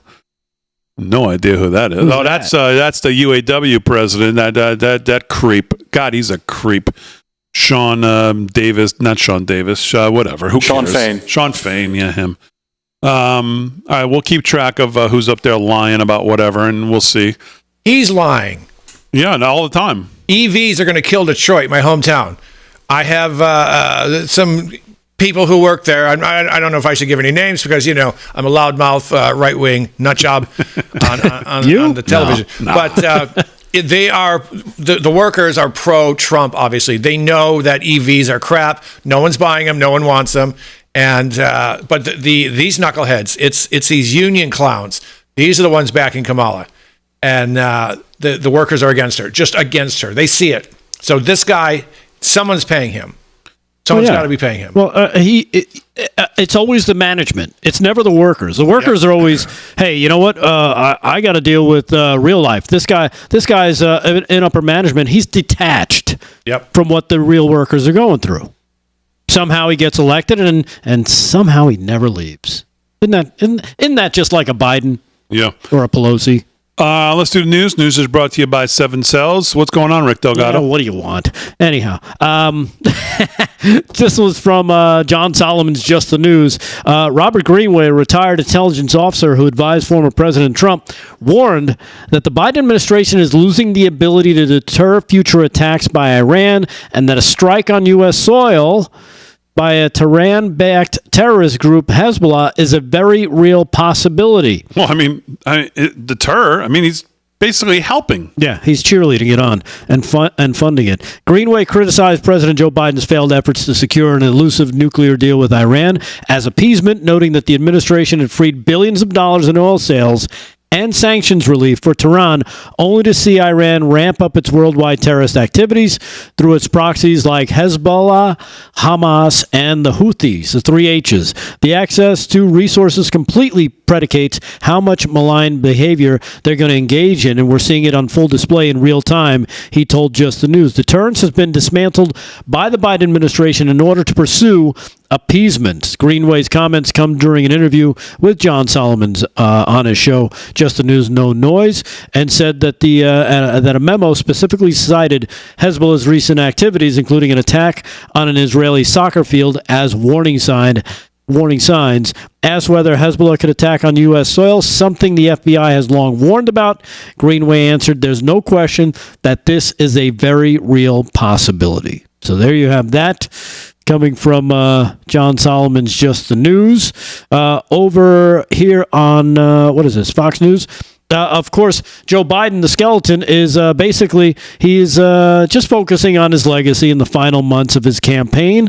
This is according to critics who have claimed that the president's seemingly light schedule and infrequent public appearances since dropping out of the presidential race will harm America's image abroad, even as the White House stresses recent policy wins. According to this, Biden has disappeared from view, and Harris is campaigning full-time and won't meet with the press Former National Security Advisor K.T. McFarland told Fox News Digital. This sends a signal to the world that no one is in charge at the White House. I think we've kind of known that for some time. Yeah. Our allies wonder whether they can trust us. Our adversaries see this as a wide open window of opportunity when they can exploit us without risk or consequences. They know the window of opportunity will slam shut if Donald Trump is elected. McFarland argued, we're in a period of maximum vulnerability. It also says here Biden has made a few public appearances and his schedule is lighter than it has ever been during his term. So, I mean that's saying a lot since he was basically spent most of his time at the beach. Yep. Yeah. I mean, we've been talking about this for way before they knifed him in the back and ran him out to the dog track. I mean, we still weren't sure exactly what was going on, who was making the calls. We know it wasn't him. So the fact that they say, "Oh, it's really light now," I mean, you might as well just stay at the beach with a camera on him. Yeah, or just stay in the house and run around your underwear all day. Yeah, on just the, walk second floor. over there once a day. Do you have any comment? Maybe get a couple words out of him. Okay, go back to sleep, Joe. Yeah. We'll be back tomorrow. This one has some Pittsburgh diners fuming over its staged Harris campaign stop as a popular restaurant was cleared. Did you say staged? Staged, like Come it wasn't on. real. Staged? Something with the Harris campaign is staged and phony? It wasn't real. Patrons at a Pittsburgh culinary landmark were outraged after they claimed that they were forced to leave the premises before Vice President Kamala Harris and Minnesota Governor Tim Walz arrived for a weekend campaign trip. Several people had been enjoying food and drinks and the Pittsburgh Pirates game on TV at Primati Brothers in Moon, Pennsylvania on Sunday when they were all forced out at the restaurant promptly at 4 p.m. Mark Dodson of Collier said he was just in the area to enjoy the Bucks, as the Pirates are nicknamed, simply wanted a quiet day. I watched some of the sports and enjoy afternoon lunch, as Primanti is known for its signature Pittsburgh-style sandwiches in the Steel City. Around 3:30, the bartender, she goes, last call. I said, what do you mean last call? Adding that the employee informed him there was a private event starting at the top of 4 o'clock. It turned out to be a staged campaign stop for Kamala Harris and Tim Walz. What was the name of the place? Primati Brothers? I believe that's a... Primati Brothers, yes. Yeah, I stopped there on Saturday night. I had dinner there Saturday night. Did you? Yeah. Did you see Kamala? No, that wasn't the same one. So I you wasn't near go to Pittsburgh. Primati, you don't see her there. You go to Sheetz, you don't see her there. Well, no, she didn't go to Sheetz. Biden went to Sheetz. No, she went to Sheetz. She did too? Yeah. That's another stage thing we've got here. Cut number 6, where Kamala, Tim, and of course their significant others stop at a Sheetz along the way, and this is where the Doritos incident happened, Damon. Now, watch this. Oh my God, there it is. Look at the coffee machine right there. Now, pause it there for a second, because what you're going to see here is the Doritos incident. They did 2 versions of this and mistakenly released them. So I forget who I grabbed this from on X, but they put them together so you can see them back to back. Now watch. Check this out. She can't find the Doritos. Where are the Doritos? Oh, look, there's the coffee makers right there. They are. Who gives it the Doritos? Her husband gives it the Doritos, right? Yeah. So now, oh look, Tim Walz found Doritos. Here, let's give you Doritos. She doesn't have the bag anymore. She handed her off to her husband. Oh. He forgot to put them down. Why don't you go to the milkshake counter and show? No, I guess not. So there you have it, another staged event. Phonies. The Sheetz incident. I'm way cooler in the Sheetz than she is. Yeah. Get out of here. Let's listen to this lunatic on stage now. This has got to be good. Oh, I was taking omelet orders as a waitress in New York your City. brain is an omelet. I didn't have health insurance. Oh. My family was fighting off foreclosure. Oh, bull. And we were struggling with bills. Didn't she go to after Boston my dad College? passed Yeah. away Family's from unexpectedly Westchester. from cancer. Like millions of Americans, we were just looking for an honest shake. And we were Chocolate? tired of a Go to the cynical Sheetz. politics that seemed blind to the realities of working people. It was then, only through the miracles They're of not the democracy party of the working and people community anymore. that the At good all. people of the Bronx and Queens Who chose don't like you. someone like me to elect them in Congress. Shocking. To represent them. Yeah. She's a dolt. And America, in my heart, I know from that same cloth of hope and aspiration, we will also elect Kamala Harris and Tim Walz as President and Vice President of the United States of America. I am here tonight because America has before us a rare and precious opportunity. America. Oh, they're all for America. Kamala Harris, wow. We have a chance to elect a president who is for the middle class because she is from the middle class. Lies. That is nonsense. They're both lying. We just went through her father teaching at Stanford, making $250,000. What is she talking about? She is as committed to our reproductive and civil rights as she is to taking on corporate greed. Oh, yeah. Define that. What's that mean? And she is working tirelessly to secure a ceasefire in Gaza and bringing hostages home. Oh, she better be careful. Where's the outside camera? In Kamala Harris, I see a leader who understands. I see a leader with a real commitment to a better future for working families. Just take the volume down. Just number one, she makes me want to screech a chalkboard. But again, you obviously didn't, in your party and your voters didn't see any of this when they had the opportunity to see all of this visionary stuff from her because she's never won a primary. It's not like she hasn't been on the ballot before. It's not like your party and your voters that haven't had an opportunity to see this vision and see this visionary leader that you bring before us now. Yeah. And yet she didn't pull skim milk. Yeah, they saw the vision and they voted against it. Exactly. And now we're supposed to buy all this nonsense on how great she is. Like nothing's changed. Except that she's moved left of Bernie Sanders in the last 3.5 years. I can't get over this one over here, AOC, is like, my family, we were just looking for a break. Yeah, okay. Yeah, from Westchester, who probably, the family's house is probably worth at least $800,000 to $1 million. And she hit every box. We didn't have money. Right. We had cancer. There was snow. Yeah, I walked uphill both ways. Let's hear a little more. We had to drive a Nissan. Ever since I got elected, Republicans have attacked me by saying that I should go back to bartending. No truer words. But let me tell you, I'm happy to any day of the week because there is nothing wrong with working for a living. No, she didn't. Oh, yes, she did. We need some Alex Stein 99 going after his AOC. Imagine having leaders in the White House who understand that. Well, they leaders don't. like Kamala and Tim. No, we'll take the break. That just make me puke. Just because the choice is clear to us does not mean that the path will be easy. Over the next 78 days, we will have to pour every ounce, every minute, every moment into making history on November 5th. Okay, that's enough. I just can't stomach anymore. I mean, it's just such. It's like they want you to believe that what we've seen and is just not right. It's just not that all of a sudden she's just this visionary. They love the country and they just want hope and change for the country and to make everything better for everybody. What are they talking about?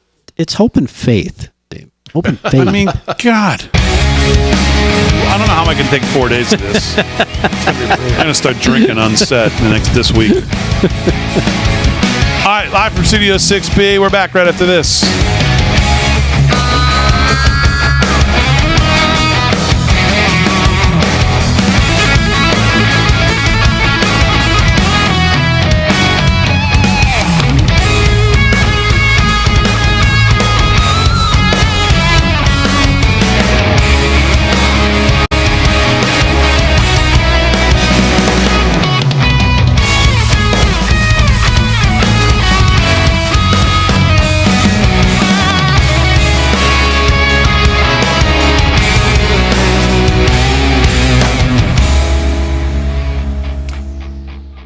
let's go live in the social media. Make sure you hit the like, subscribe, whatever platform you're on. YouTube, Raven and Roses.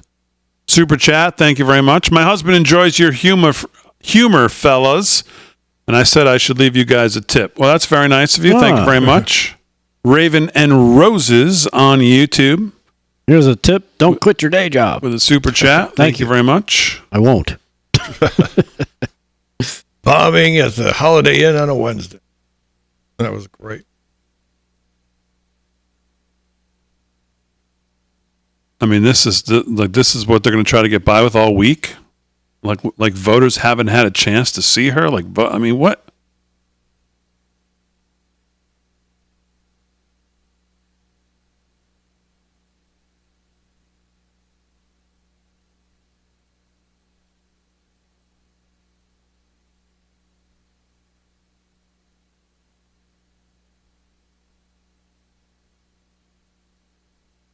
Joseph at Facebook says, good plan, Big D. Have some booze ready on air. Yeah. I got to get at least some. I got to have to get some, at minimum, what's the drink I like? Those High Noons. I got to have to get some High Noons in here. If not, just a straight bottle of tequila. I don't know. I don't think I could. Can I do shots on air? I don't think that's allowed. I mean, you could. Right. Well, that takes the fun out of it if people can't blatantly see me doing it. Well, you could do it. Just drink your coffee like this. Drink it quick. Right. Jackie Gleason used to drink. Right. Jackie Gleason used to drink whiskey in his coffee cup on Honeymooners because he had such bad stage anxiety. Navy prepper in the Rumble chat is like, Damon, please blow her up. I'll do my best. I'll do my best to manage it. I wish we had a machine gun sound. Take what we have to take, and Damon's a Zima drinker. No, I am not a Zima drinker. Zima. I might have been in high school. I don't know. That took a minute. I'm like, Zima, where have I heard that before? That's old. That's going old school. You got any drinks there for men there, Damon? Well, get my Balvenie in here if I really want to with my cigar.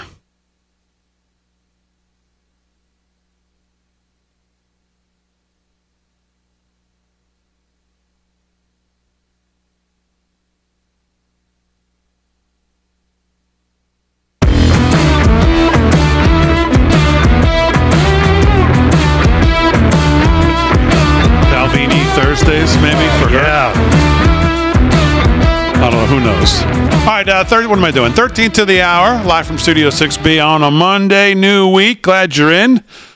Kevin Downey Jr. is going to do some news here in a second. Rick Delgado's got the news as well. Slick's off tonight, dealing with some issues at home. Hopefully he'll get it cleaned up. Man, we've just had unbelievable weather the last 36 hours here in New York. It's just unbelievable, the amount of water that has fallen from the skies. So Slick's dealing with a little water in the house, so he's got to deal with that. So I wonder if it messed up his closet. Oh man! Maybe that's it. I hope the shoes are not floating around. Oh my goodness, could be an issue. So, Aaron and Fran holding it down as always. Kevin Downey Jr. is the host of the Kevin Downey Jr. Show, 10 to 11. Weekdays, 103.9 WLI News right here in the New York market. Mr. Downey Jr., what's going on with the news in your world? Well, this is kind of fun. Let's check this out, folks. This is Chicago. I'm on a website called HeyJackass.com. Highly recommend it.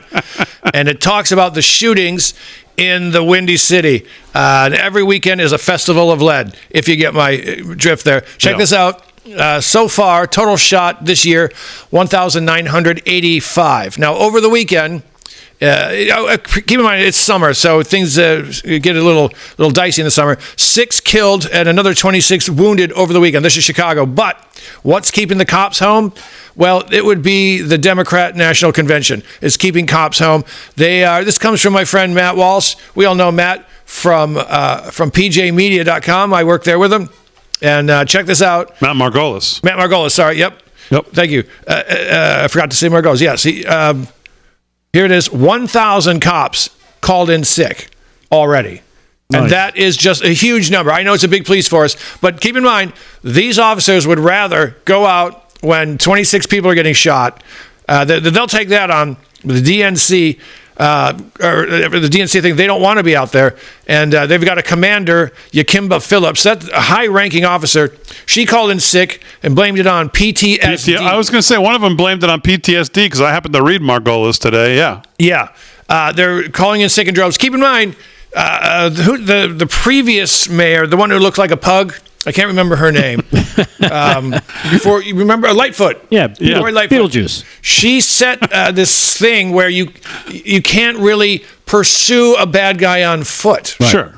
So now the cops are expected. And a couple hours ago, Antifa broke through the perimeter because they set up that fence. They kicked it in, and they just flowed in like you'd see the flooding out here on Long Island. We actually had a pond disappear, as they were saying earlier. The road broke, and the water and the fish are gone. So Antifa's flooding in, and the cops just said, nope, because the cops, their hands are tied. And this is all part of the plan. Brandon Johnson is more of a communist than Lightfoot. He actually gave permits to these 100,000 people. They all hate Jews. You'll see them. They're all Democrats. They're Jew-hating Democrats taken to the streets, trying to keep them out, but they're in, and the cops are not having it. They expect this to go on for the next 4 days. And again, when you look at her, she's totally anti-cop. She would be happy with no cops. She wants to reimagine whatever cops, defund whatever cops she can, reimagine and rethink the other ones. Mm-hmm. She'd be happy with social workers showing up or, whatever doesn't, offend your senses. She's totally anti-police. Mm-hmm. She's anti-border. She's pro-crime. She's pro-Hamas. This is the candidate they're putting up, and they're gonna spend 4 days trying to tell us that she's not who we know she is. Yep, and you just hit something on the head there, Big D. You know how they want to send social workers to crime scenes? Yeah. That's directly out of the 45 goals of communism as entered into the Congress in 1963. Reimagine police work, replace them every chance you can with social workers. That is right from I urge everyone to look up the 45 goals of communism. Some, they're outdated, they're antiquated. They go into the... Speaking of criminals... Is it Hillary? Let's go live to the stage at the DNC. Hope you didn't just eat your dinner. Wow. Try to keep it down. Still playing that. Like the Botox needles are working. Drop the overtime. balloons on her so she can make stupid faces.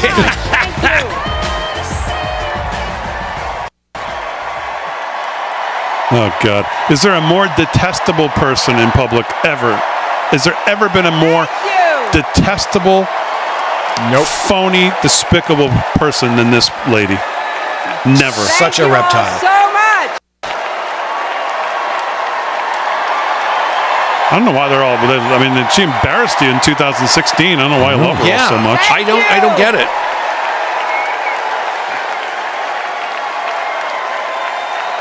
You may remember me from my 2 failed presidential bids. Yeah, I know. Oh yeah. When I'm done, we're bringing out the guy we booted. Thank you, Where's BJ? Bill Jefferson. Yeah. Thank you, my fellow Americans. Oh, yeah. Was that her daughter? Got a little Kim Jong-un outfit on. Yeah. Steven Cruiser calls her Granny Mao jacket. No. Like a house coat. Thank you all. Oh, God. Let's get on with it already. What? We love it when you lost twice. Thank you. Thank you so much. Lose again. Lose again. There's a lot of energy in this room, just like there is across the country. Oh, good. Look at Nan, man. She spent some time with the makeup artist today, boy. It's not vodka, I swear. It's water, I swear. Speaking of Balvenie. You can feel it. Something we've worked for and dreamed of for a long time. Having a candidate that got 0 primary votes. Let's salute President Biden. Oh, yes. Yeah, let's salute old Joe. Yeah. Oh, yeah. Trump beat him before the election. We've kneecapped him. He has been But, democracy's champion at home and abroad. oh, yeah, sure. He brought dignity, decency, and confidence depends. back to the White House. What'd she say? Incontinence back to the White House? And he showed what it means to be a true patriot. Thank you, Joe Biden, for your lifetime of service and leadership. I guarantee you Jill Biden, the doctor, wants to throw up when she hears this. Yeah. Because Hillary was one of the ones that took him out. Oh, for sure. She took a MyPillow right to his face. Yeah. What a painful night for him. This was supposed to be his night. Yeah. Yep. And now we are writing a new chapter in America's story. You know, my mother Dorothy was born right here in Chicago before women had the right to vote. That changed 104 years ago yesterday. Think about it. Tennessee became the final state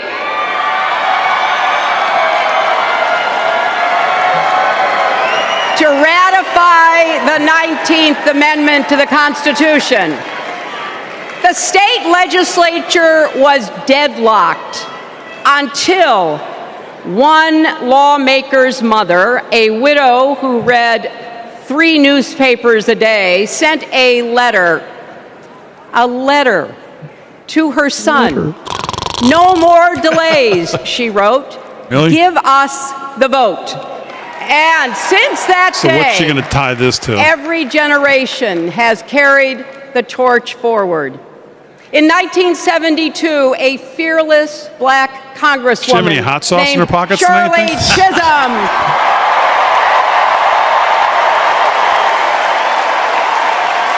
I wonder if she'll give us a change of dialect here she anytime. ran for president. I come too far. And her determination let me and millions of others dream bigger, not just because of who she was, but because of who she fought for. Working parents, poor children, the last, the least, and the lost. Oh, In 3 Ls. 1984, I brought my daughter to see Geraldine Ferraro, the first woman Connecticut. nominated for vice president. Old Geraldine. If we can do this, Jerry said, we can do anything. And then there was 2016, when it was the honor of my life to accept She's gonna our bring it up. party's nomination for She went president. there. Yeah, what a great job you did. Yeah. Congratulations. When Donald Trump kicks my ass.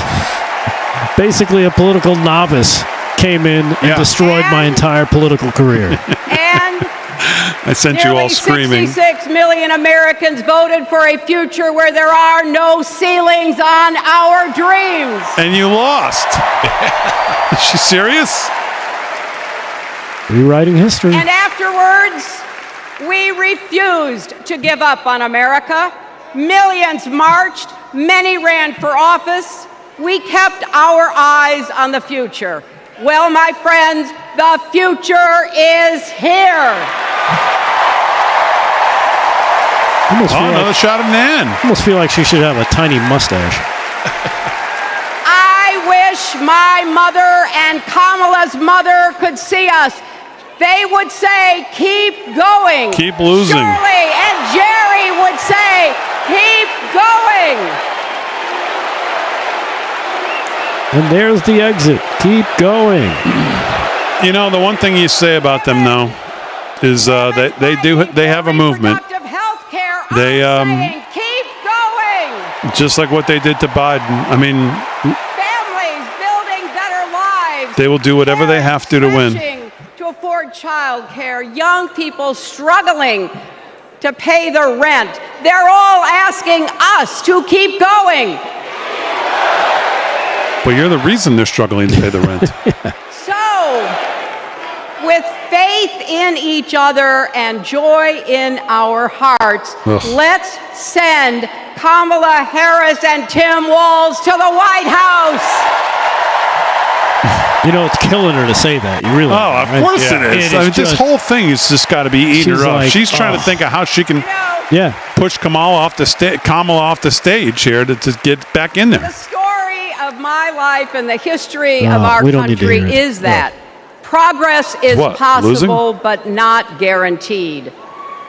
We have to fight for it and never, ever give up. There is always a choice. Do we push forward or pull back? Come together as we the people, or split into us We the versus reptiles. them? That's the choice we face in this election. Kamala has the character, experience, and vision to lead us forward. It's just so laughable because she's been a candidate and they've had an opportunity to vote on that. I know her heart and her integrity. We both got our start as young lawyers, helping children who were abused and neglected. That kind of work changes a person. Those kids stay with you. Kamala carries with her the hopes of every child she protected, every family she helped, every community she served. So as president, she will always have our backs, and she will be a fighter for us. She will fight to lower costs for hardworking families, open the doors wide for good-paying jobs, and yes, she will restore abortion rights nationwide. Oh, there you go. Loud cheer for that, of course. Let's kill those kids. Let's kill those babies. Woo! There's no evidence of the former, by the way, that she'll do any of that. There's no evidence that she knows how to do any of that. It's actually evidence to the contrary. As a prosecutor, Kamala locked up murderers and drug traffickers. She will never rest in defense of our freedom and safety. Donald Trump fell asleep at his own trial, and when he woke up, he made his own kind of history, the first person to run for president with 34 felony convictions. That only makes them look bad, because everyone knows it's crap. Yeah. And he's still beating you. As vice president, Kamala sat in the Situation Room. Oh, they're getting unhinged.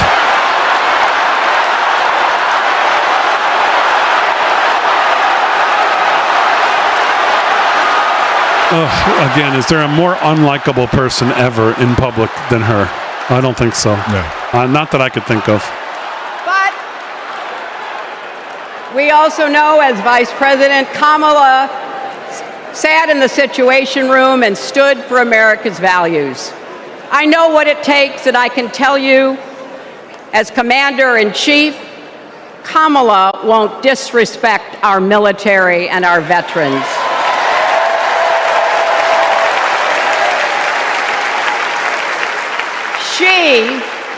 She reveres our Medal of Honor recipients. This has got to be leading to some lie here. It's another Trump lie. Sending love letters to dictators. Yeah, there we go. She will defend democracy and our Constitution and will protect America from enemies, foreign and domestic. Again, there's just no proof of that she could handle any of that. No. Think about it. The Constitution says Here we go. the president's job They wrapped themselves is in to it. take care that the laws be faithfully executed. we're gonna- the Those take are care the words of our founders. Take care. Yeah. Just look at the candidates. Kamala cares about kids and families, cares about America. Donald only cares about himself. That's a good one. See that one coming. On her first day in court, Kamala said 5 words that still guide her. Kamala Harris, for the people. Jesus, this is painful. That is something that Donald Trump will never understand. So it is no surprise, is it, that he is lying about Kamala's record. He's mocking her name and her laugh. Sounds familiar. But we have him on the run now. You do? Say what? I have some polls that would disagree with that. So, no matter what the polls say, we can't let up. No matter what the polls We say. can't get Is she driven saying her down name right, by the way? Is it crazy Kamala or conspiracy Kamala? rabbit holes. Because we don't want to be Fight for racist the here. truth. Don't want to be racist. We have to Which fight one for is it? Kamala I thought it was as sexist. she will I'm still fight unclear. for us. Because you know what? It still takes a village to raise a there it is. family, There it heal is. a country, and win a campaign. God, this is painful. God, where's Pelosi when you need her? And America She's needs sauced. every one of us. Our energy, our talents, our dreams. We're not just electing a president, we're uplifting our nation. We're opening the promise of America wide enough for everyone. Sure.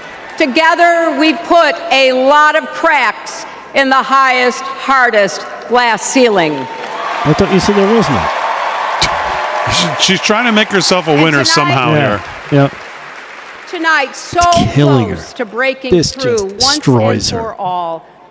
I want to tell you what I see through all those cracks and why it matters Hunter for Biden? each and every one of us. What do I see? I see freedom. I see the freedom to make our own decisions about our health, our lives, our loves, our families.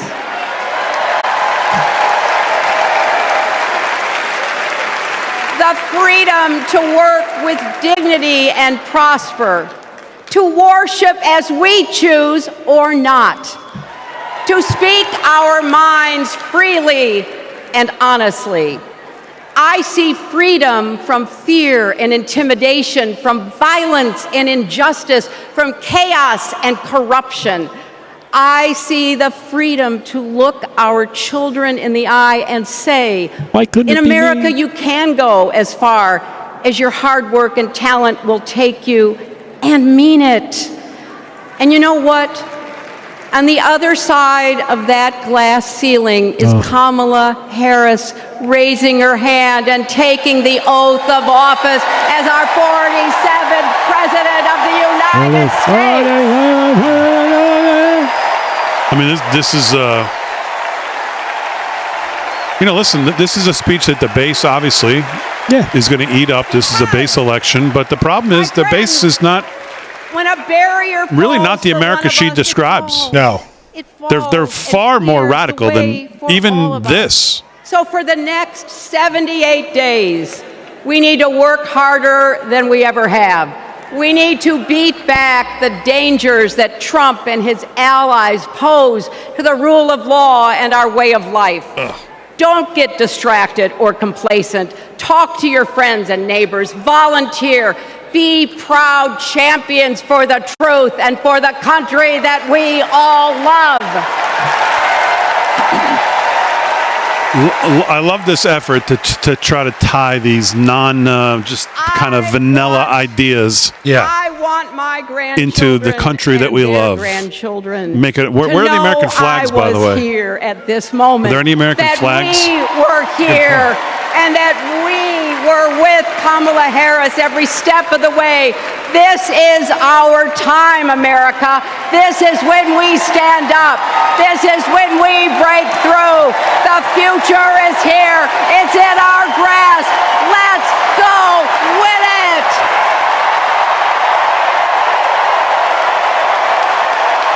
This is nothing but narcissism. Yeah, it's just total narcissism. The Joe Biden platitudes while the blood is dripping off the knife is just revolting. Oh. But listen, again, it's a speech that the base will eat up. It's a speech that even paints a more rosy. I mean, again, this attempt of we love America and America the Great and everything America, and I mean, even since this bozo lost in 2016 and this kind of stepped out of the scene, this is a far more radical party than even when she was prominent in the party. Yeah, it's a party that hates America way more than maybe even when she was around. Yeah, I mean, they still had their pink hat parade, screaming feminazis out there, but now they're a bunch of guys dressed up as feminazis. They're that much worse. Yeah, it's a far more radical party than even when she was prominent in it. So to hear her give that speech of this, almost attempting like this, a vision of America, and America, it's in our reach, and America, the country that we love, and it's all there, and we can't, I mean, she just, it's not a realistic painting and picture of what the current Democrat Party actually stands for or wants. They want to tear everything about this country down. They want to reimagine everything about it. They want to destroy the Supreme Court. They want to get rid of the filibuster. They want to add 2 senators. They want to let 10 million illegals vote. They don't care about the citizens. They don't care about the country. They hate the country. They hate everything the country's founded on. This is a far more radical party than when she was prominent in it.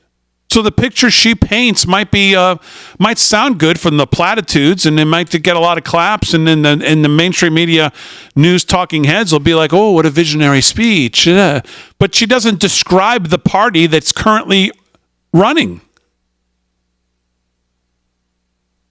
Yep. The man who's responsible for Joe Biden even being in office is James Clyburn from South Carolina, another person who will probably say nice things about Joe Biden, but just screwed him at the first opportunity he could. Let's hear just a smidge of him, just to hear if anxieties and great uncertainties.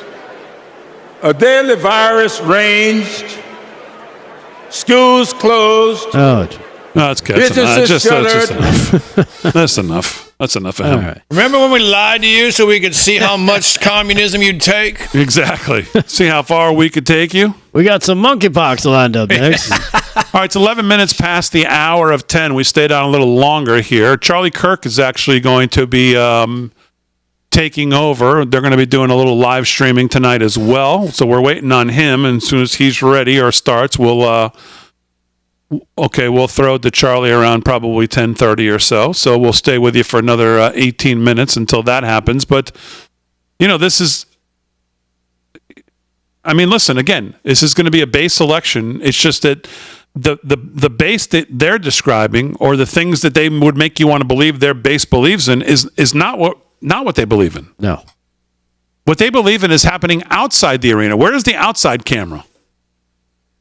Where's the outside camera to see all the pro-Palestinian Hamas lovers? That's more representative of the party. Way more, yeah. Right. They than won't show anything that. we're hearing on the inside. What we're hearing on the inside is just gibberish, platitudes that does not represent today's Democrat Party. It just doesn't. Yeah, even so much so that Fetterman is staying away from the DNC. Mm-hmm. Says there's too many lunatics. He doesn't want to be a part of it. He doesn't want to go near the pro-Palestinians.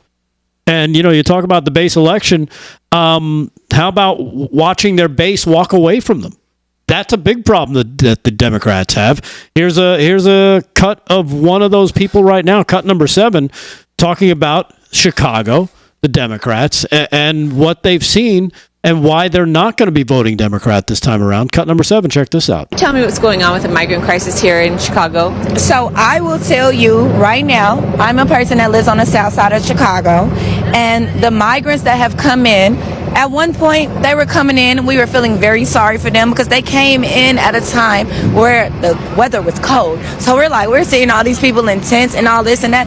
But then we find out that they're getting $15,000 in food stamps, $5,000 in cash. I work for a company, which I will not say, that they're able to come in and they're able to get internet and Wi-Fi and all of this for free because guess what? The government are paying their rent for 2 years.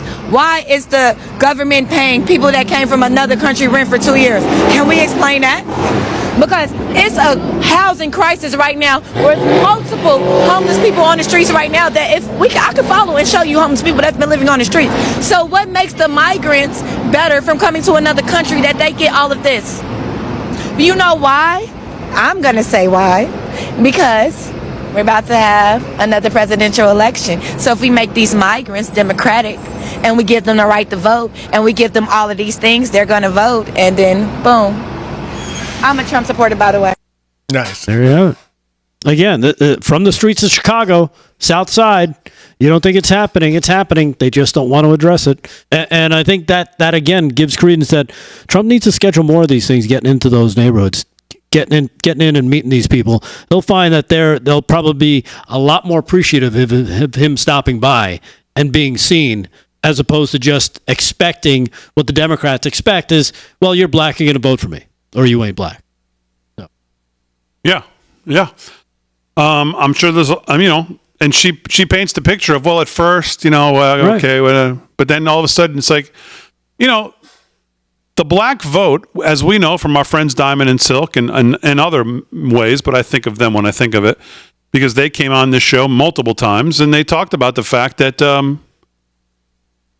I think about Ice Cube too, that they only make the play for the black vote when the election time comes, and then what have they done?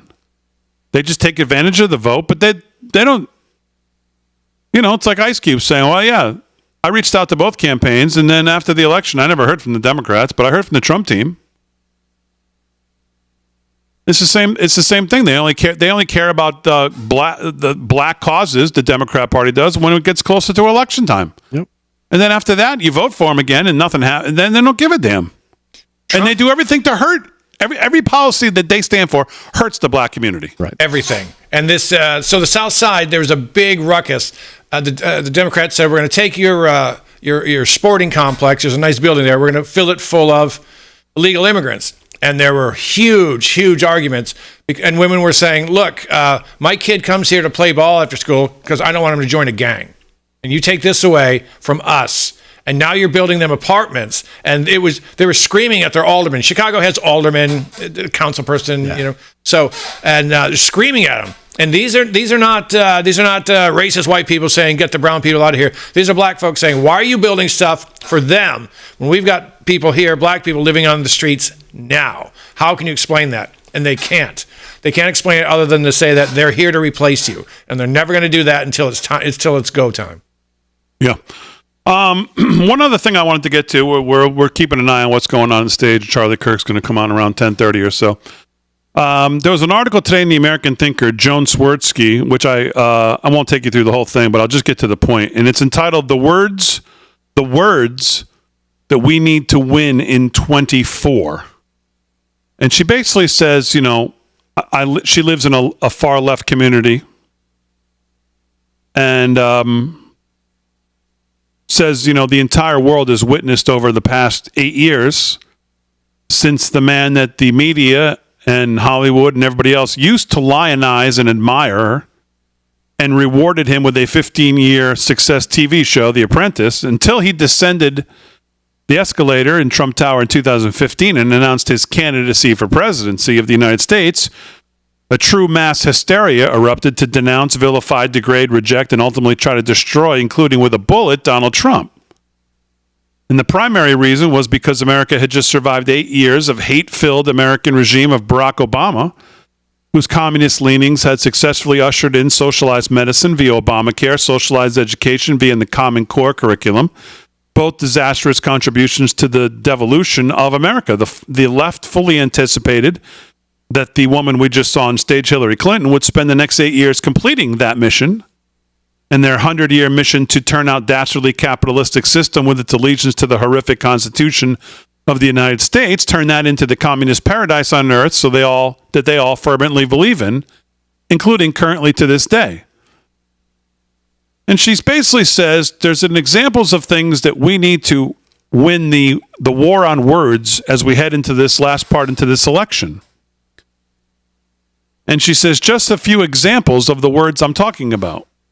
Darfur, Yemen, Ukraine, Israel, all raging wars that did not exist 4 years ago. These are the sole responsibility of Joe Biden and Kamala Harris and are costing American taxpayers trillions of dollars. 4 more words we need to win on.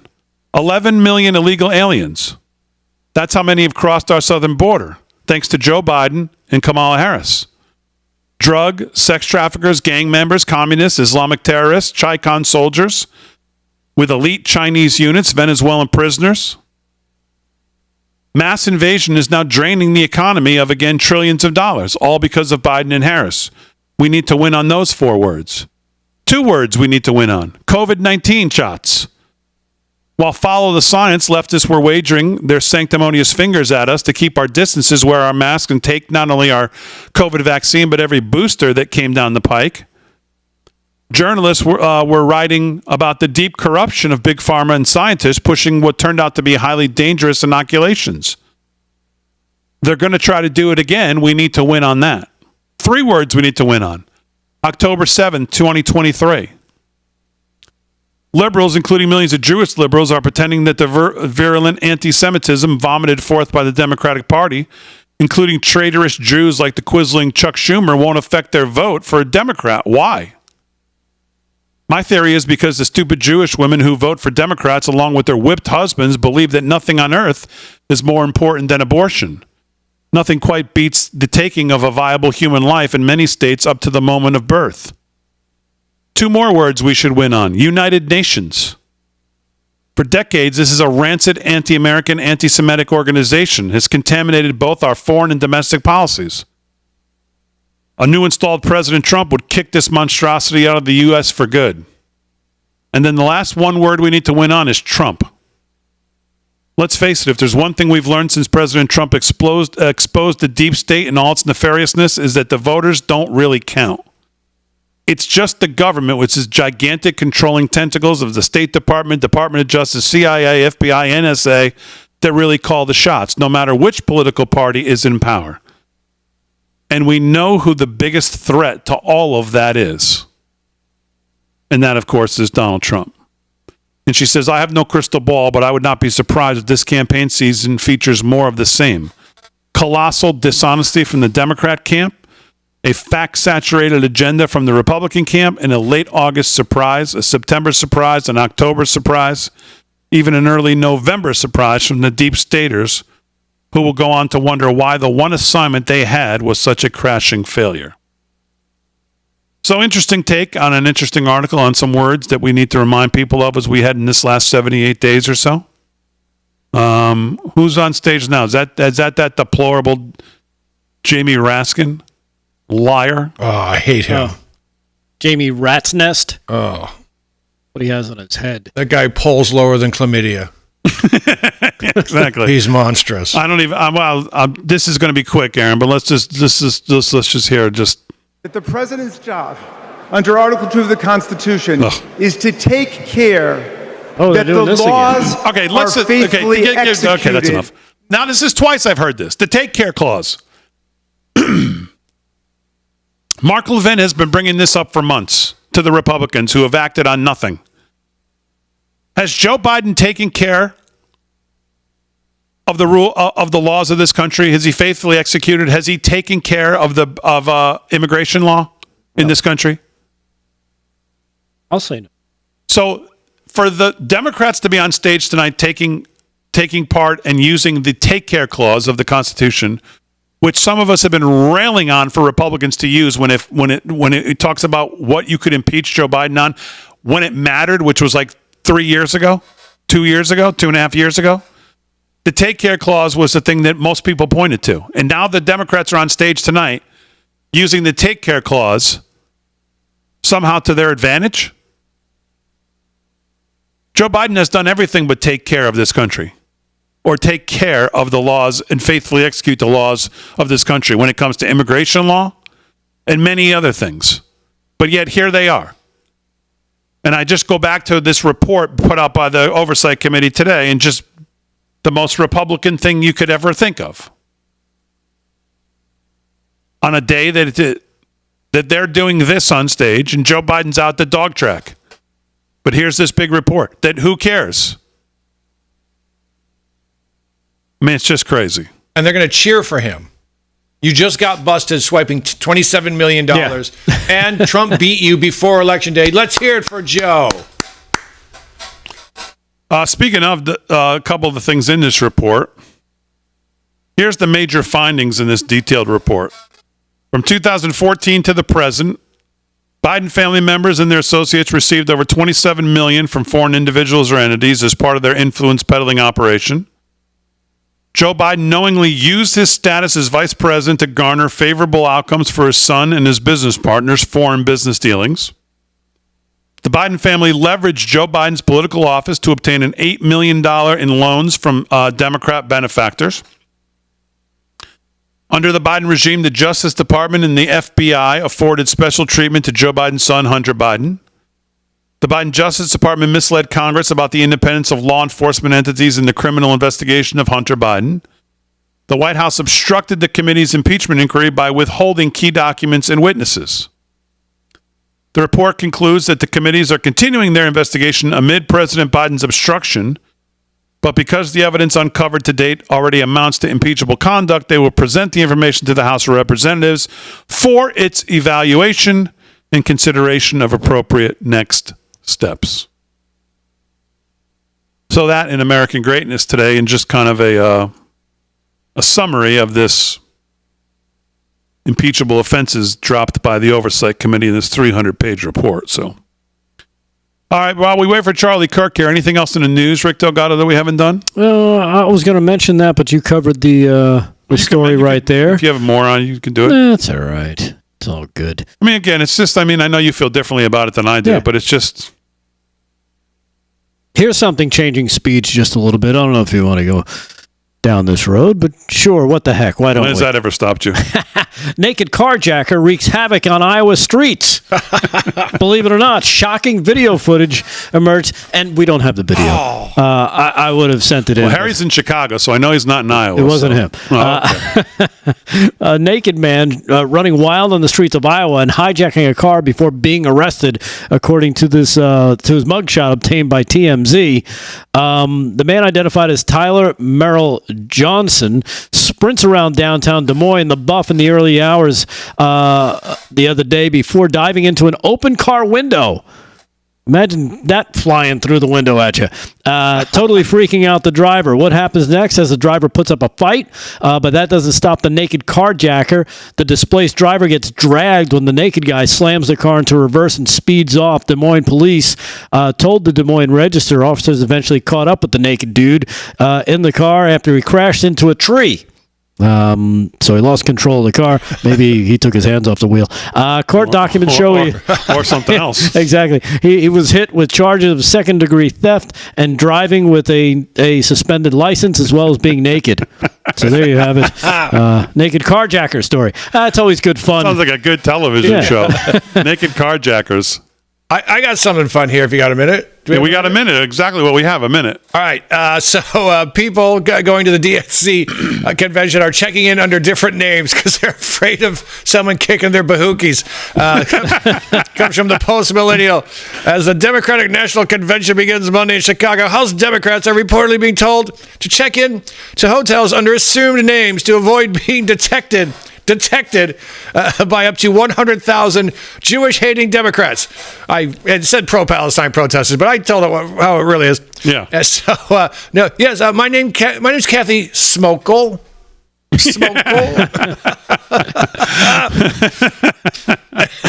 Smacky Kokels here. Oh, God. All right, well, we'll see what this week brings, but Jasmine Crockett's on now. Great. Okay, so we're going to Charlie Kirk and Jack Posobiec are going to pick up coverage of the DNC. But I want to thank the guys here for staying a little extra. Kevin Downey Jr., Rick Delgado. Slick should be back tomorrow night. Hopefully he gets his situation worked out. It's supposed to rain tonight. Is it supposed to rain again tonight? Oh, my God. I think so. Well, rain is fine.